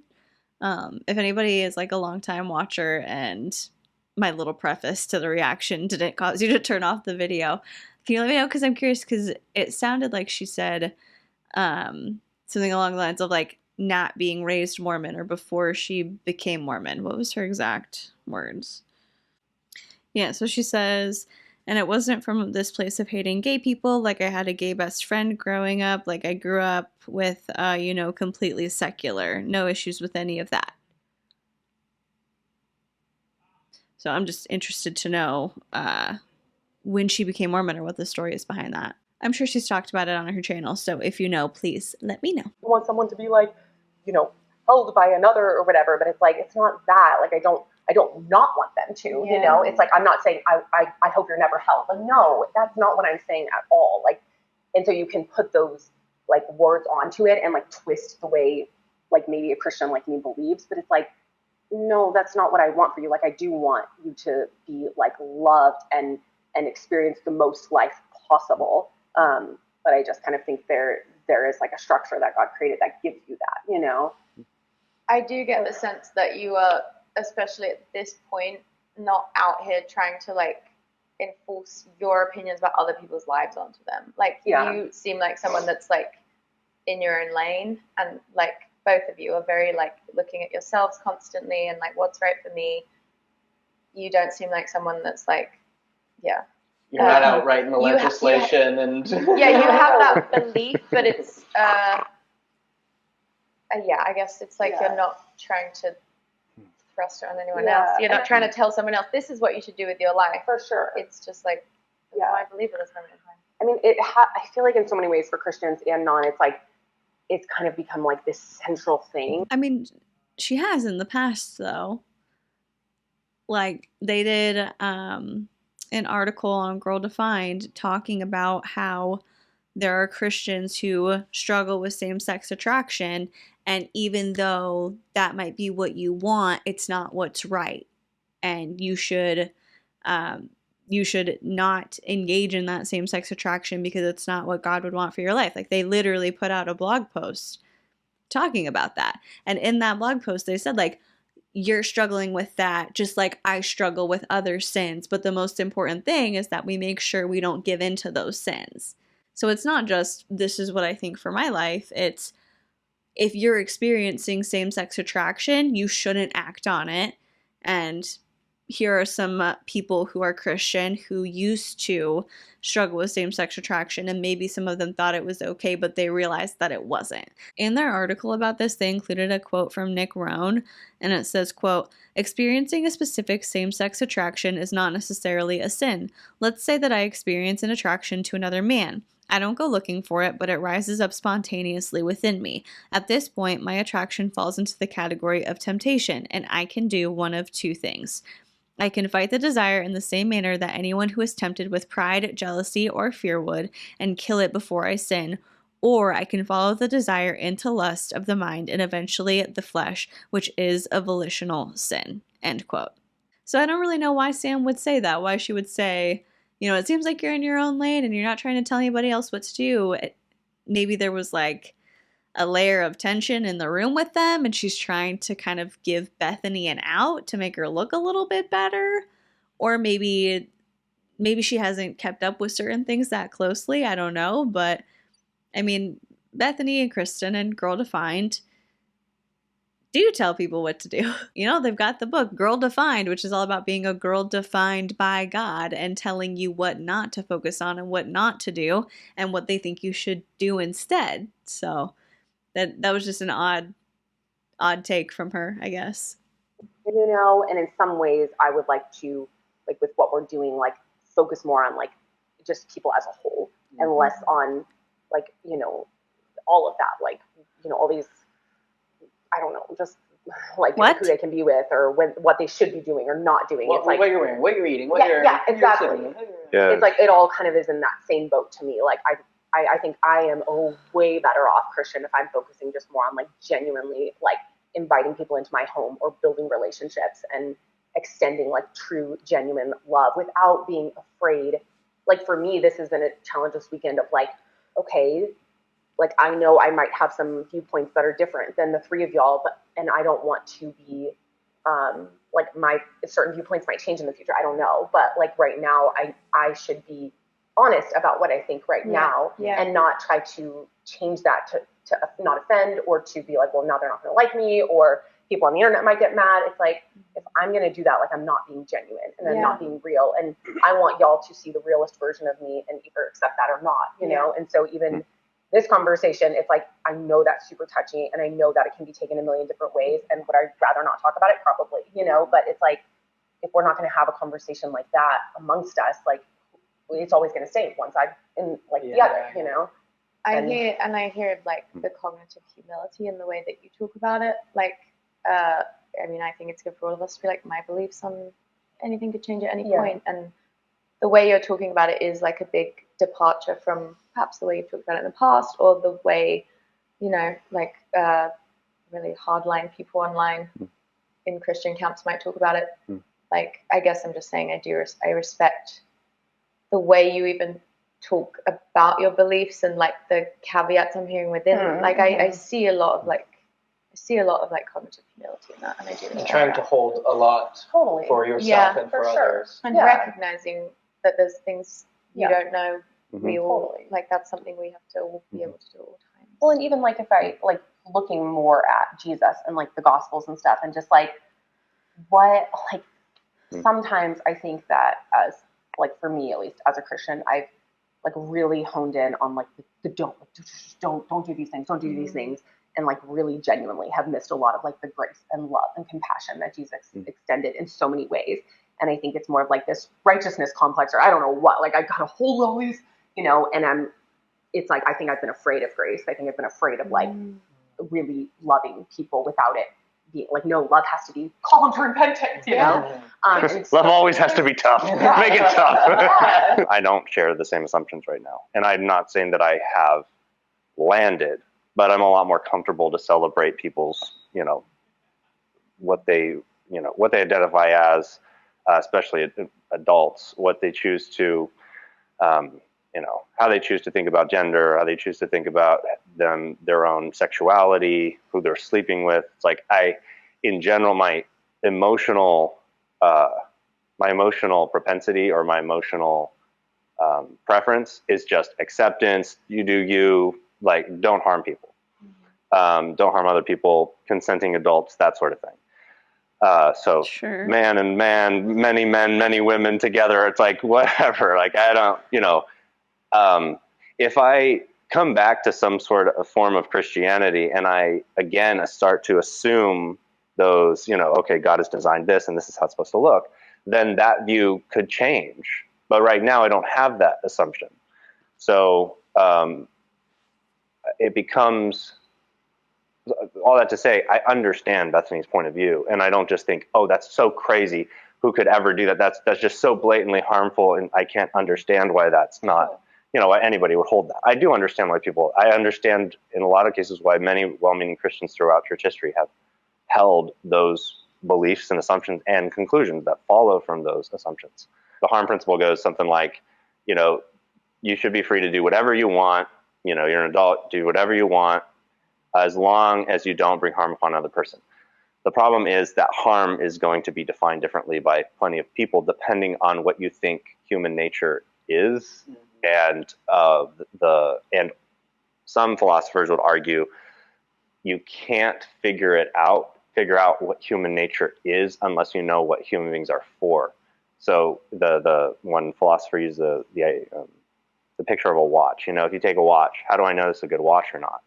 If I use this watch, hammer a nail, and the watch breaks, I could say, this is a bad watch. This watch doesn't work. Well, I have a perhaps incorrect view of what a watch is for, so I shouldn't require a watch to be able to effectively hammer a nail because it's not what it's for. So can you actually figure out harm and flourishing without knowing what a human being is for? And I don't have a reconciled, this is an area that I don't have an answer to. I just know. We can't be waiting for those answers before we give people rights would be probably the. Well, you can. I don't want to. Sure. Yeah. So technically you can, but in order to have life together. In case you just missed what Sam interjected, she basically said you can't be waiting for those answers before you give people rights. And he said, well, technically you can, but I would rather not. I just wanted to put that in there because it was kind of difficult to hear. But I'm curious, is anyone else kind of confused on what's happening? I've been trying to figure this out. I don't understand what the point of the collab is or the point of the conversation or how they are choosing to structure this. Like I said, when it first started, I felt like we just got dropped in the middle of something that was already happening without much introduction, without any sort of here's how this is going to go, or here's what the point of the conversation is, or here's some of the topics that we're going to explore. And our goal is just to have an open conversation. Something about it is just kind of disjointed. I'm having a tough time focusing on what they're saying because I'm just confused about what the overall purpose of the conversation is because they never told us. Is it just wanting to meet with them because Dave publicly said that he was engaging in deconstruction, and so you want to get a pulse check on Bethany and be like, where are you at? How are you doing? Have your views changed since Dave started going through this process? Is that the point of it? Or is it just to see well, here are the topics that you covered with Paul and Morgan, so let's chat about them too. Let's see what the conversation looks like if we change the participants from Paul and Morgan to ex-Mormons. But in any case, I'm just kind of confused. Something is going to happen, and even if that something is doing nothing for a specific group, say a marginalized group, nothing is doing something. So if nothing is saying, we can't really know, therefore we're just not going to give you any, we're not going to admit rights, we're not going to do that, then that is doing something. Yeah. And at the end of the day, I'm not a moral philosopher, so I don't ultimately have, I'm very much in process as to how to build a coherent and rigorous ethical framework, especially in a pluralistic society where you've got competing moral and ethical frameworks. So all of this is that's getting way into the weeds. All that's to say is harm is complicated depending on the person talking about it, the discourse. Freedom is complicated depending on who's talking about it, And so I have a lot of grace for for people having different conclusions based on their different. I'm just so confused on how we went from Bethany being like, I hope gay people feel comfortable in my home, to how do we determine what people have rights? Like, did I miss something? Did I black out in the middle of this? Assumptions of what the purpose of human life is, or what the makeup of human nature is. A lot of policy conclusions and policy decisions, they're opposite because they rest on opposite assumptions about human nature. And so it's like, this actually follows. The problem is all these people live in the same society and need to somehow figure out how to work together. And very few people I know of in society would say, I want people oppressed. Yeah. But Okay. there is oppression. I think we can agree. Yeah. So that's the complication we're living with.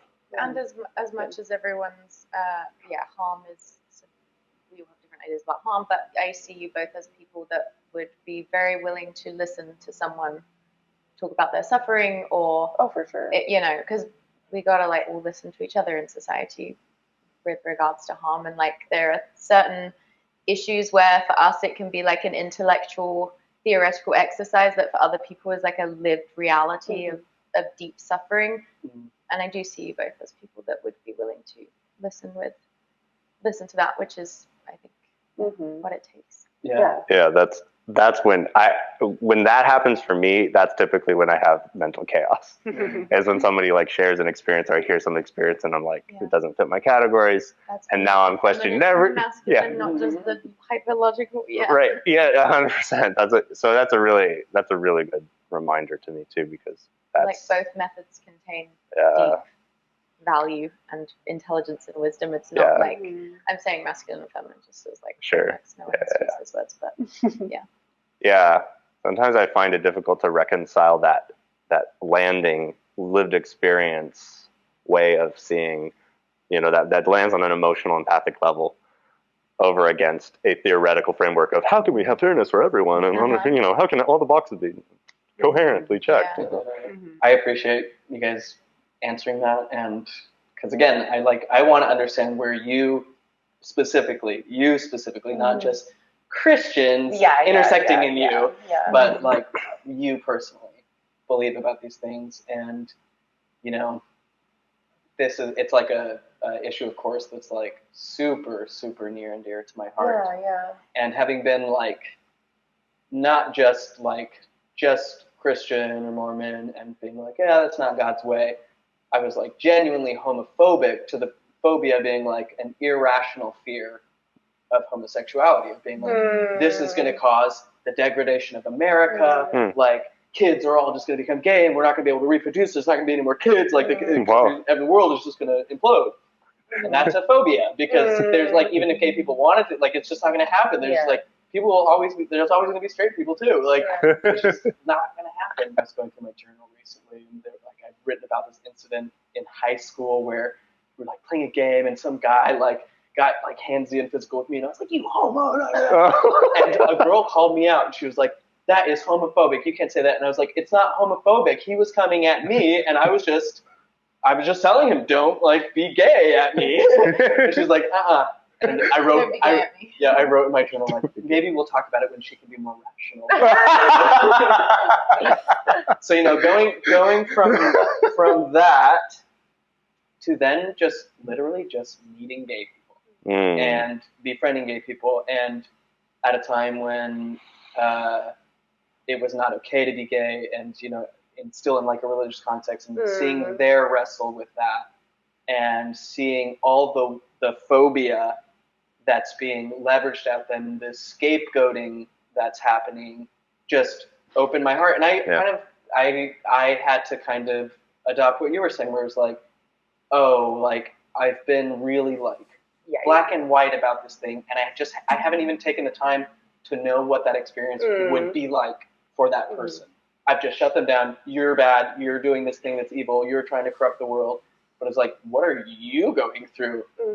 And that just, of course it changed me, because I had to have empathy. There's no way I could not.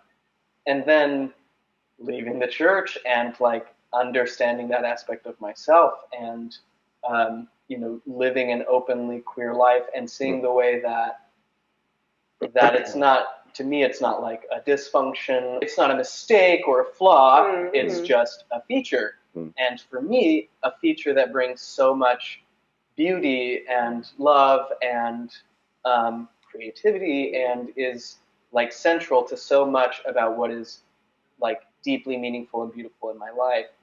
So when I'm going into conversations about this, I can get really, really heated and feel like even now I have like a little thing in my chest that's like, can't just everyone see it? Like, I want to. I see the scapegoating and the undue negative focus on queer people, and I get like feisty, and I want to just be like,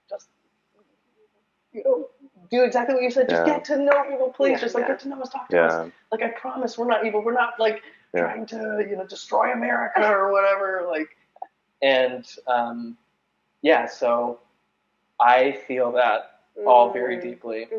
Having been through that full spectrum of experience, I also have so much compassion for everybody along that whole spectrum. Yeah. I think what Tanner just described is something that a lot of people who grew up in highly religious or insular communities can probably relate to.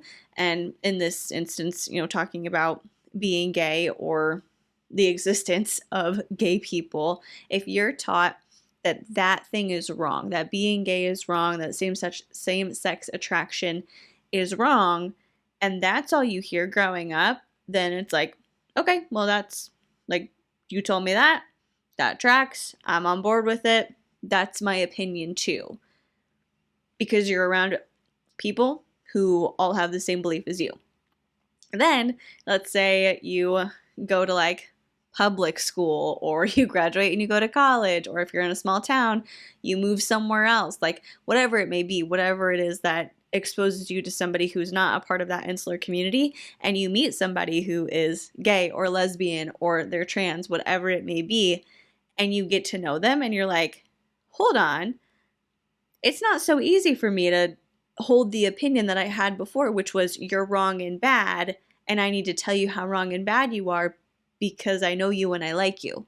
Like, once you're exposed to something that's different from the homogeny that you grew up in, it's a lot harder to be bigoted, shockingly, surprisingly, because you're like, whoa, I was taught that like you're wrong, but now I'm meeting you in person and I like you, or we get along, or I think you're a good person. And so I have to struggle with this thing that I was taught growing up, that anybody who's outside of what we say is right is wrong.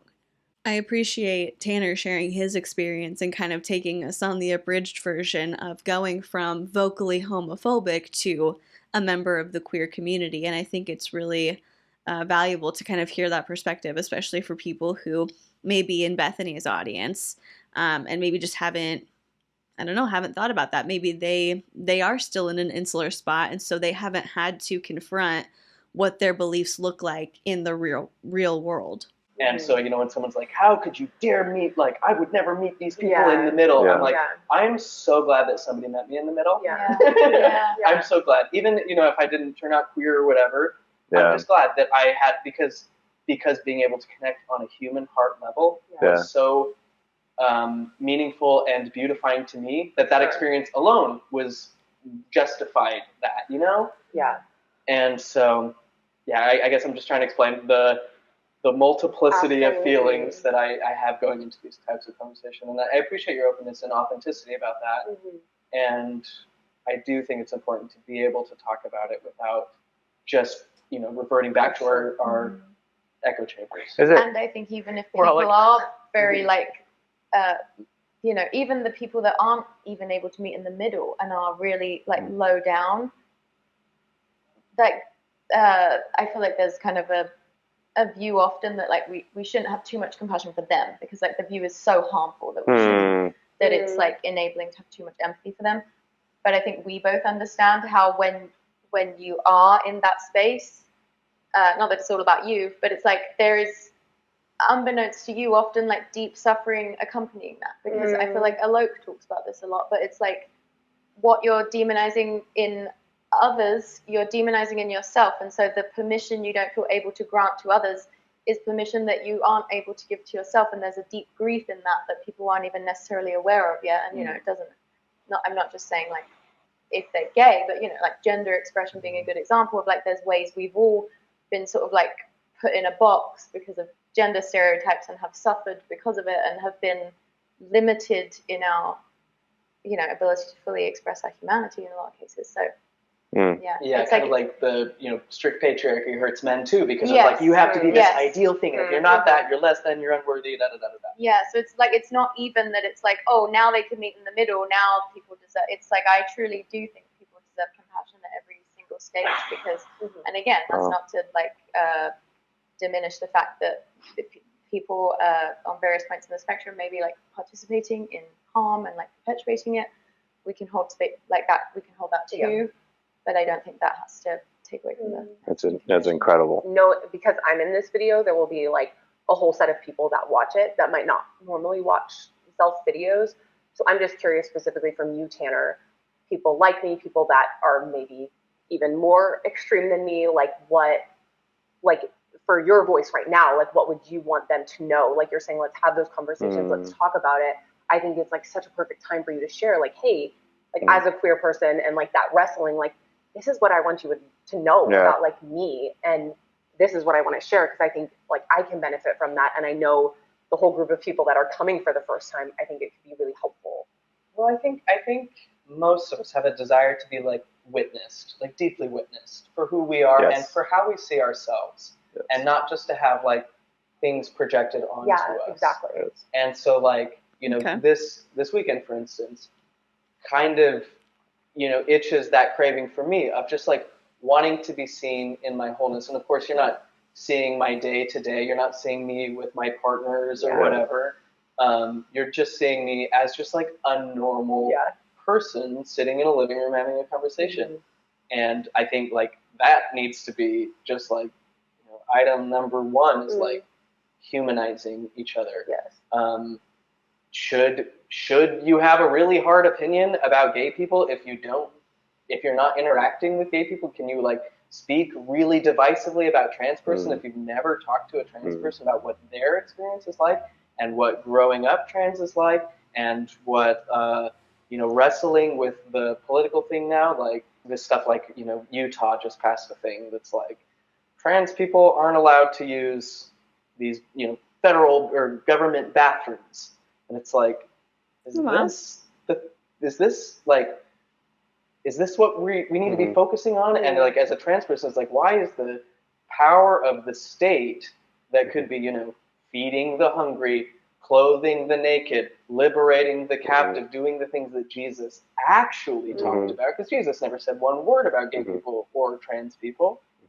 He said, feed the hungry, clothe the naked, visit the captive. And my queerness, you know, it's not like, I guess I always, you know, I viewed it in the context of sin, like this temptation, this thing of like, you know, if somebody could just like slip up and then become, it's like this addictive thing. And to me, my queerness was like, is just, like I said, like a feature of my identity.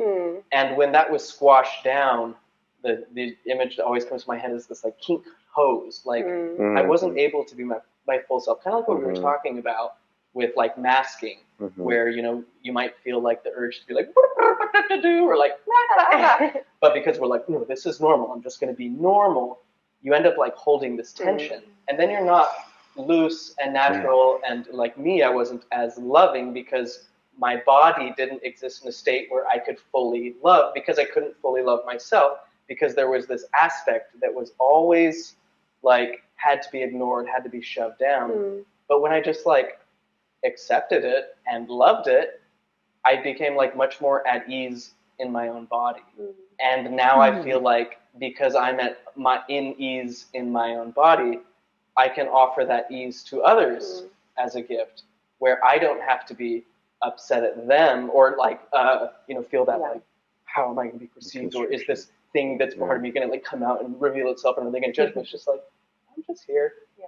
And I hope that's like, I'm just here. And I hope that self-acceptance also extends to acceptance of others, and like offering that kind of like non-judgmental witness. Like, I want to witness you, and I want to hear and will ask you, if whenever it's appropriate, about your like Christian experiences, because I want to hear about the things that are most important to you. I want to see the way that you see yourself, not just the way that I have been conditioned to see you. Yeah.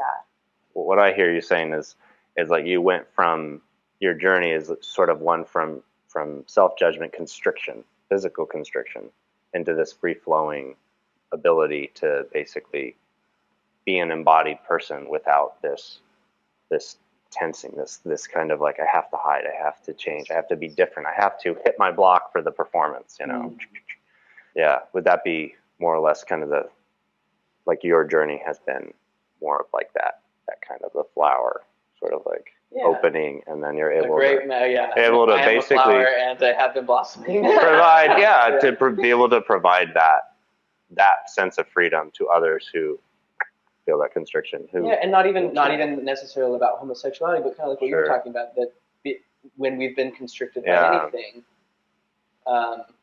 it could be anything. I want to put people at ease, because I want to be, an open, loving, person. The same kind of person I wanted to be when I was like an outspoken Christian. That same like core is there, even though some of my paradigms have changed. Yeah, it seems like, because there are stereotypes about, leaving the faith, you just want to sin. You just want to do all those things you couldn't do. And I think the stereotypes very much apply to LGBT issues from the perspective of people who come from the outside of that, which is, you just want to do sex however you want to do, and you just have all these weird desires we can't relate to, and they're not natural, and you just want to go and just lust and just be crazy and just do whatever you want to do, or whoever you want to do. And what I hear, but what I hear you saying is that it's not just a matter of that as the ultimate end. Like my own desire, it's a matter of like, there's a sense of like wanting to be set free, a sense of wanting to fully experience yourself as yourself. Yeah, it's an authenticity thing. Right. Yeah. And I think there was a few moments there where I was like, where are we going with this, Dave? Like, this feels a little bit combative, and I don't think that he meant it to be, but it's like, okay, read the room. Let's think about how we're approaching this question or this theory that you're positing. I understand where he ended up eventually getting to, but that was uncomfortable. like even just allowing for desire for the sake, like it's okay to fulfill desires for the sake of fulfilling desires, if that makes, like, obviously don't hurt other people and be sensible and stuff like that, but yeah, like not even like doing away with the framework that there has to be like permission or a reason to like fulfill a desire. Again, this is obviously with many caveats around. Just do whatever you want, but but like a harm principle, like a hedonist in the sense of like, all I want to do is like unmitigated pleasure all the time, right? Like that's not my mentality. It's just like I want to be who I am and accept all the parts of me, and be able to like explore that with curiosity, and with curiosity rather than like not like suspicion. Like we don't have to be so suspicious about desires.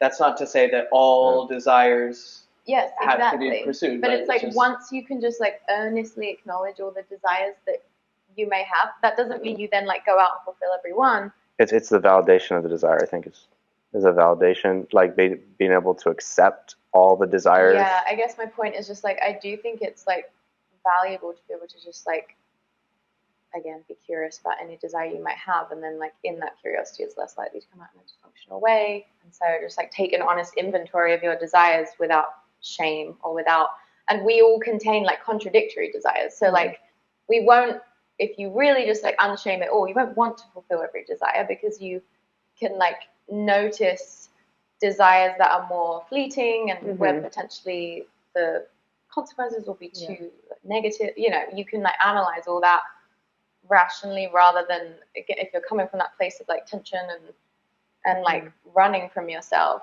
you don't have that ability as much. And that's why I think we see a lot of like really dysfunctional like sex crimes in like really repressed communities, for example. And because there's no way to just deal with it openly. It has to be, I mean, this is Jungian psychology, it has to be relegated to the shadows, so it only can come out in like these like spontaneous acts of, you know, which often inflict harm. So like, I'm hoping that I misunderstood what Sam just said, because what I understood Sam to have just said is that people not being allowed to explore their desires in a healthy way is what leads to sex crimes being committed.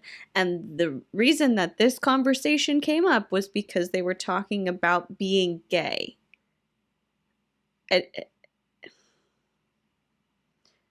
So I'm gonna assume that what she meant and what she said aren't exactly congruent, and maybe she just misspoke, because it sounds like what she just said was essentially people having to suppress homosexual desires leads to sex crimes. And I'm going to go out on a limb here and assume that that's not what she meant to say. That's not how she meant it to come across. Maybe she was trying to expand on that topic, and it's like, okay, yes, we're talking about like homosexuality here and desires, but also let's talk about things in a broader sense and the importance of being able to look at yourself and your desires and understand them and understand what a healthy desire is and what might be coming from an unhealthy place. I don't know. There are a lot of places that we could take that, but I'm not exactly sure the point that she was trying to make. But again, I'm going to assume that the point she was trying to make wasn't that suppressed homosexuality leads to sex crimes. I'm going to hope that that's not the point that she was making. You know, with me and bisexuality, for instance, I'm like, I'm bisexual, and that is a desire, that is like an aspect of me that I'm going to be like, that I am pursuing. And it's not even being like, I'm making the decision. It's like, that is what I'm pursuing, and I'm just aware that is what I'm pursuing. Because I'm able to just be open about that, and I'm in like a mixed orientation relationship. I don't think that works for everybody. There's some people who are like just straight up gay and have no interest whatsoever in the other person. I'm like, you know, marrying a woman isn't going to make you, that'll just make you, it'll be bad news. So, you know, it works for me, but it's built, you know, that relationship works because it's both of us being authentic about our experience and then working with each other. Like, okay, that's an aspect of you. What does that mean for you? How do we like deal with that? What do we do about it? So I've been able to now, in like the best partnership of my life, it's because the full aspect of me can be experienced and appreciated and explored with curiosity versus like feeling like I need to conform and hide, and that's the only way I could fit into a partnership, be worthy of partnership. For me, something like this, it's like, and people who are coming here because they found it through me, it's like I would just encourage me and them to just have an attitude of more like listening and trying to learn, and not so much like, here's the response to it, here's the thing you need to know. It's like, and it comes out both sides. Like, no, you're missing. It's like, let's just like take a minute and just like listen and just like listen and let that be the goal, you know, not to try to have an answer or try. So I think for me, it's like that. I feel like I'm coming at the best place when I'm just trying to understand you, not trying to like change you. Can I ask another even like personal question? Like, what's your like relationship with God like? Like, what do you pray about? What do you meditate on? Like, what? And that like the real, just like in your heart, Bethany, just between you and God, what's that like? I mean, I've definitely had to question and think about a lot, not had to, but I have chosen to just my whole view of God because of Dave's experiences and what he's been going through. So it's definitely the last few months have been interesting for me in that way. But for me, I like when I think of God and I think of my relationship with him, I personally just find like a huge sense of like love and security. Like my view of God and my, I guess, personal experience with him feels very loving and very, very like safe and very much like no matter what's going on in life, like I can turn to him, I can talk to him, I can trust him, like I can bring all my cares to him. And it's, you know, like this might sound terrible to some Christians, but it's like, I think growing up, especially like through the end of high school, I felt a lot of pressure to like perform certain specific Christian duties that proved you had the kind of right relationship with God. So you had to read your Bible this much, you had to do all these things. And honestly, kind of like when I got married to Dave, I really didn't like that. And I was like, I don't want to have this like rigid check the boxes kind of relationship with God. And so I often don't have like a set routine of like, this is when I read the Bible, this is my devotional, this is what my prayer life looks like. It's much more of trying to have like a real relationship with him. I don't even know how to explain it. And so prayer for me, sometimes it looks like, you know, pulling out my journal and like writing out all of my thoughts, almost like journaling, praying. And that can be like a super meaningful way for me to like connect in my relationship with God. And sometimes it's just like, oh, I'm, you know, just kind of struggling with something and I'll just like be in the room, like, like praying or, you know, be driving in the car and praying. I don't know, I'm being emotional again. But I mean, in some ways, and this is like, I guess maybe like super, like probably like too honest to share, but I think that I think with everything that's going on with Dave and stuff, like in some ways I have felt like God is a little more distant, and haven't felt as close to him as I have in years past. And I think it's, you know, it's just like there's a lot going on. And so as much as I, as a Christian, do believe and have felt that as such a sense of peace, I think that I am going through a lot. And I think that sometimes it's just like, to be honest, like not always the place that I want to go to, you know. It's like you know, it's like, oh, I struggle sometimes. And so having like that mentor I've talked about so much, like going and meeting with her, like that has been like one of the most encouraging relationships during this time. And she's like an amazing Christian woman. And so more like the I guess the real representation of Christ in my life more than like my direct relationship with him. For me, that's probably been the most, in the way that I feel most connected to God right now. And that's been super encouraging because I think I need like that, those real life relationships, like in a really, like I just need that right now. And so I don't want to, I don't honestly like try to overthink it or analyze it or try to be like, why do I feel this way? Or what's the, you know, fear of the future or what's going on or God. I just kind of like letting it be and not stressing about it and not worrying about it, and not worrying about what all that looks like and trying to have all the answers to everything and figure everything out. I'm kind of just like, you know, like just letting it be. And that's been helpful. But sometimes I do feel kind of like overwhelmed or just kind of like discouraged or confused or just like really like just like a big question mark, you know?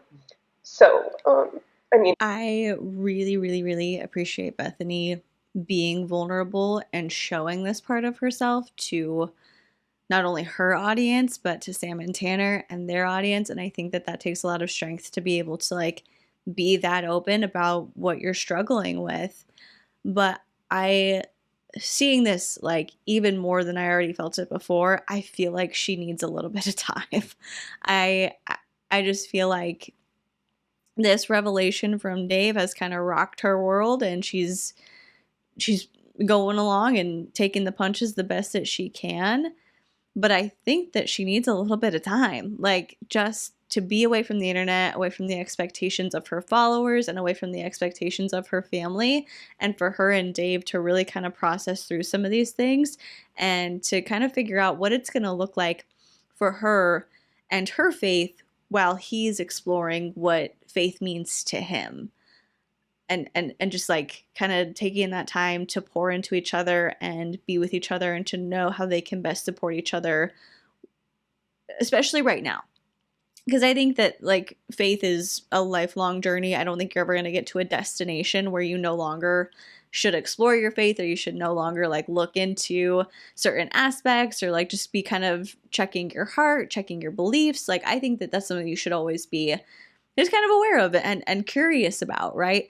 But right now, this is like the biggest change that they've had, other than having kids. Like having kids changes their life, and now Dave having this open revelation of like, I'm not sure if I want to be a Christian anymore, really changed their life. And so I think they just need a little bit of time to be with each other, to be by themselves and to process things with trusted friends or mentors.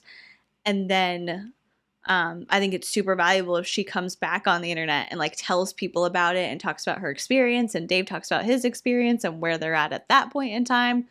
But yeah, just to me, I'm like, ugh, like this is a really big change for you. And I hope that she just allows herself that time to process. And if she feels like God is distant in this moment, just that she knows that it's going to be okay. Like things are going to be all right.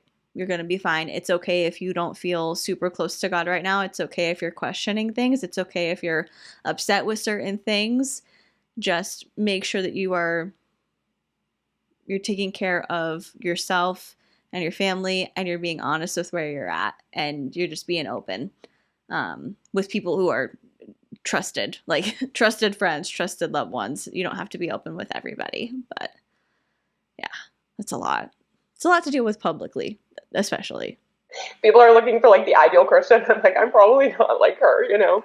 Like I feel like I say probably a good thing that are like not the best answers or whatever, but I do have, look, you know, like last night I was struggling and I was like so sick and all these things, and I was like, you know, I don't really know what else to do, so it's like I was just like praying, you know, in my room, and it was like a relief of sorts, like just being able to like take my cares to the Lord and just like give it all to him, like I don't know, you know, just like I literally don't know, you know. And then Dave comes in and I'm like, help me, you know, help me, you know, what do I do with myself? I'm like a mess, you know. So I know it's like our last day, so it isn't like super relevant anymore. But like if it would have, like we could have all showed up for you and just like heard you and like sat with you in those emotions, and like I'm sorry you were kind of like suffering in silence a bit last night, and I get the sense that you're a trooper in a major way that yeah, I don't know, but I'm just like, I want you to have all the community support possible. You're so sweet. I know that we love you, even like there's I mean, I in so many ways over the last few months, like my heart is just kind of like blossomed and kind of exploded, and so my emotions are always just like in a really beautiful way though. Like I cry like a lot all the time. This is just kind of the way I am now. Doesn't go away. And so it's just the way that it is. And you know, I just will like be looking at Dave like, I love you so much, you know, or just like about anything. I just feel so much more deeply in so many ways about everything. So the tears are just kind of like always as I start talking about something meaningful. Definitely. I love the way that you were talking about like God being that like being connected to the experience of love, and like that was me, like my conversion to Jesus, and it did feel like a very like real thing to me, and it was always rooted in like just the deepest, sincerest, sweetest love that made me want to love other people more. And I can't speak for how your guys' experience will be, because it's all, you know, unique to everybody, but the experience of love has not gone away. And even though I have different models for God, and I have a lot of question marks too, I have a lot of competing models, and I'm like, I don't know.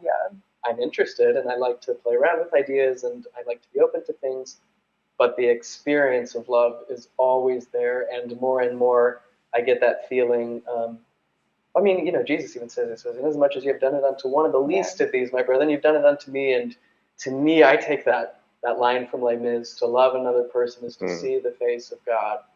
And like in my paradigm right now, like this is where God wants me, wants us, and the love that I'm experiencing, and the love that just like brought us together, not because we were like, oh, what's the best way we could make money on YouTube, but genuinely feeling like an authentic heart connection, and just like feeling so safe in pursuing that, even though we're like, what are, like, girl defined? Like, we've like made videos about her, like, no, like, this is crazy, how did we, but trusting in the experience of love has just, and being here has just confirmed that even harder to me, that like, that is the thing that matters. And maybe that is the refining of faith, the burning away of all the paradigms that prevent us from just soaking in that full experience of love. And maybe this is the way that, like, you know, if you're feeling at this time that like, maybe it's not exactly how it was or how I would wish it was at this moment, well, maybe that is just being like,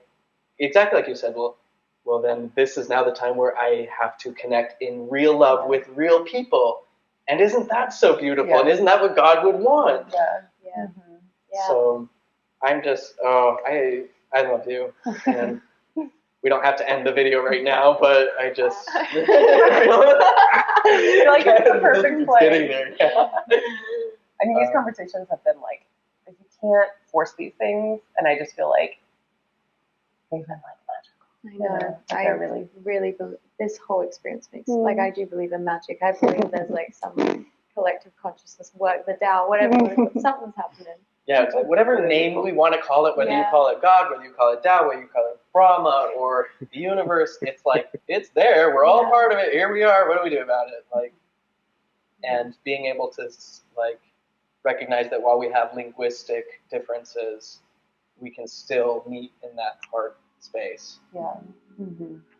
I agree. I feel like I'm gonna cry.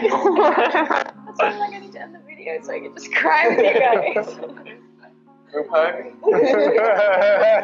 Group hug.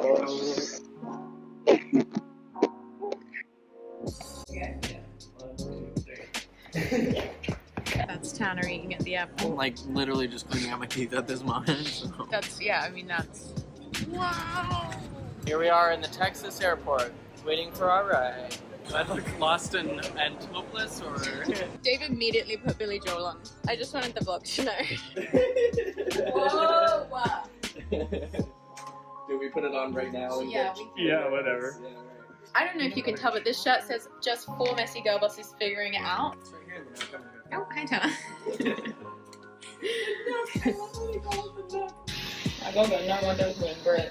Back at it again. Back at it again. A little faster, a little more determined, a little more...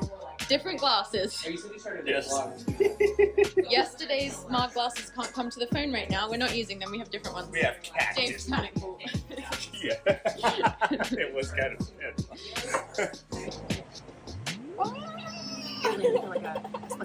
Yes. Yeah. That was my best one yet. Where did you just go?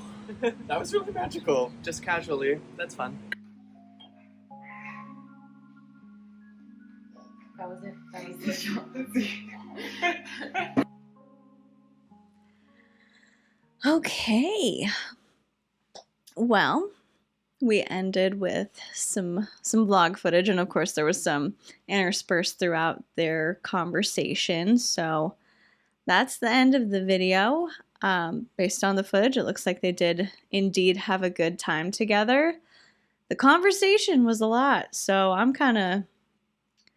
worded out. Now it's time for you to tell me what you think. I want to hear all the thoughts. If you are watching this on YouTube, you can leave anything you want to say in the comment section down below. And if you are listening to the podcast on Spotify, you can leave it in the Q&A for this particular episode.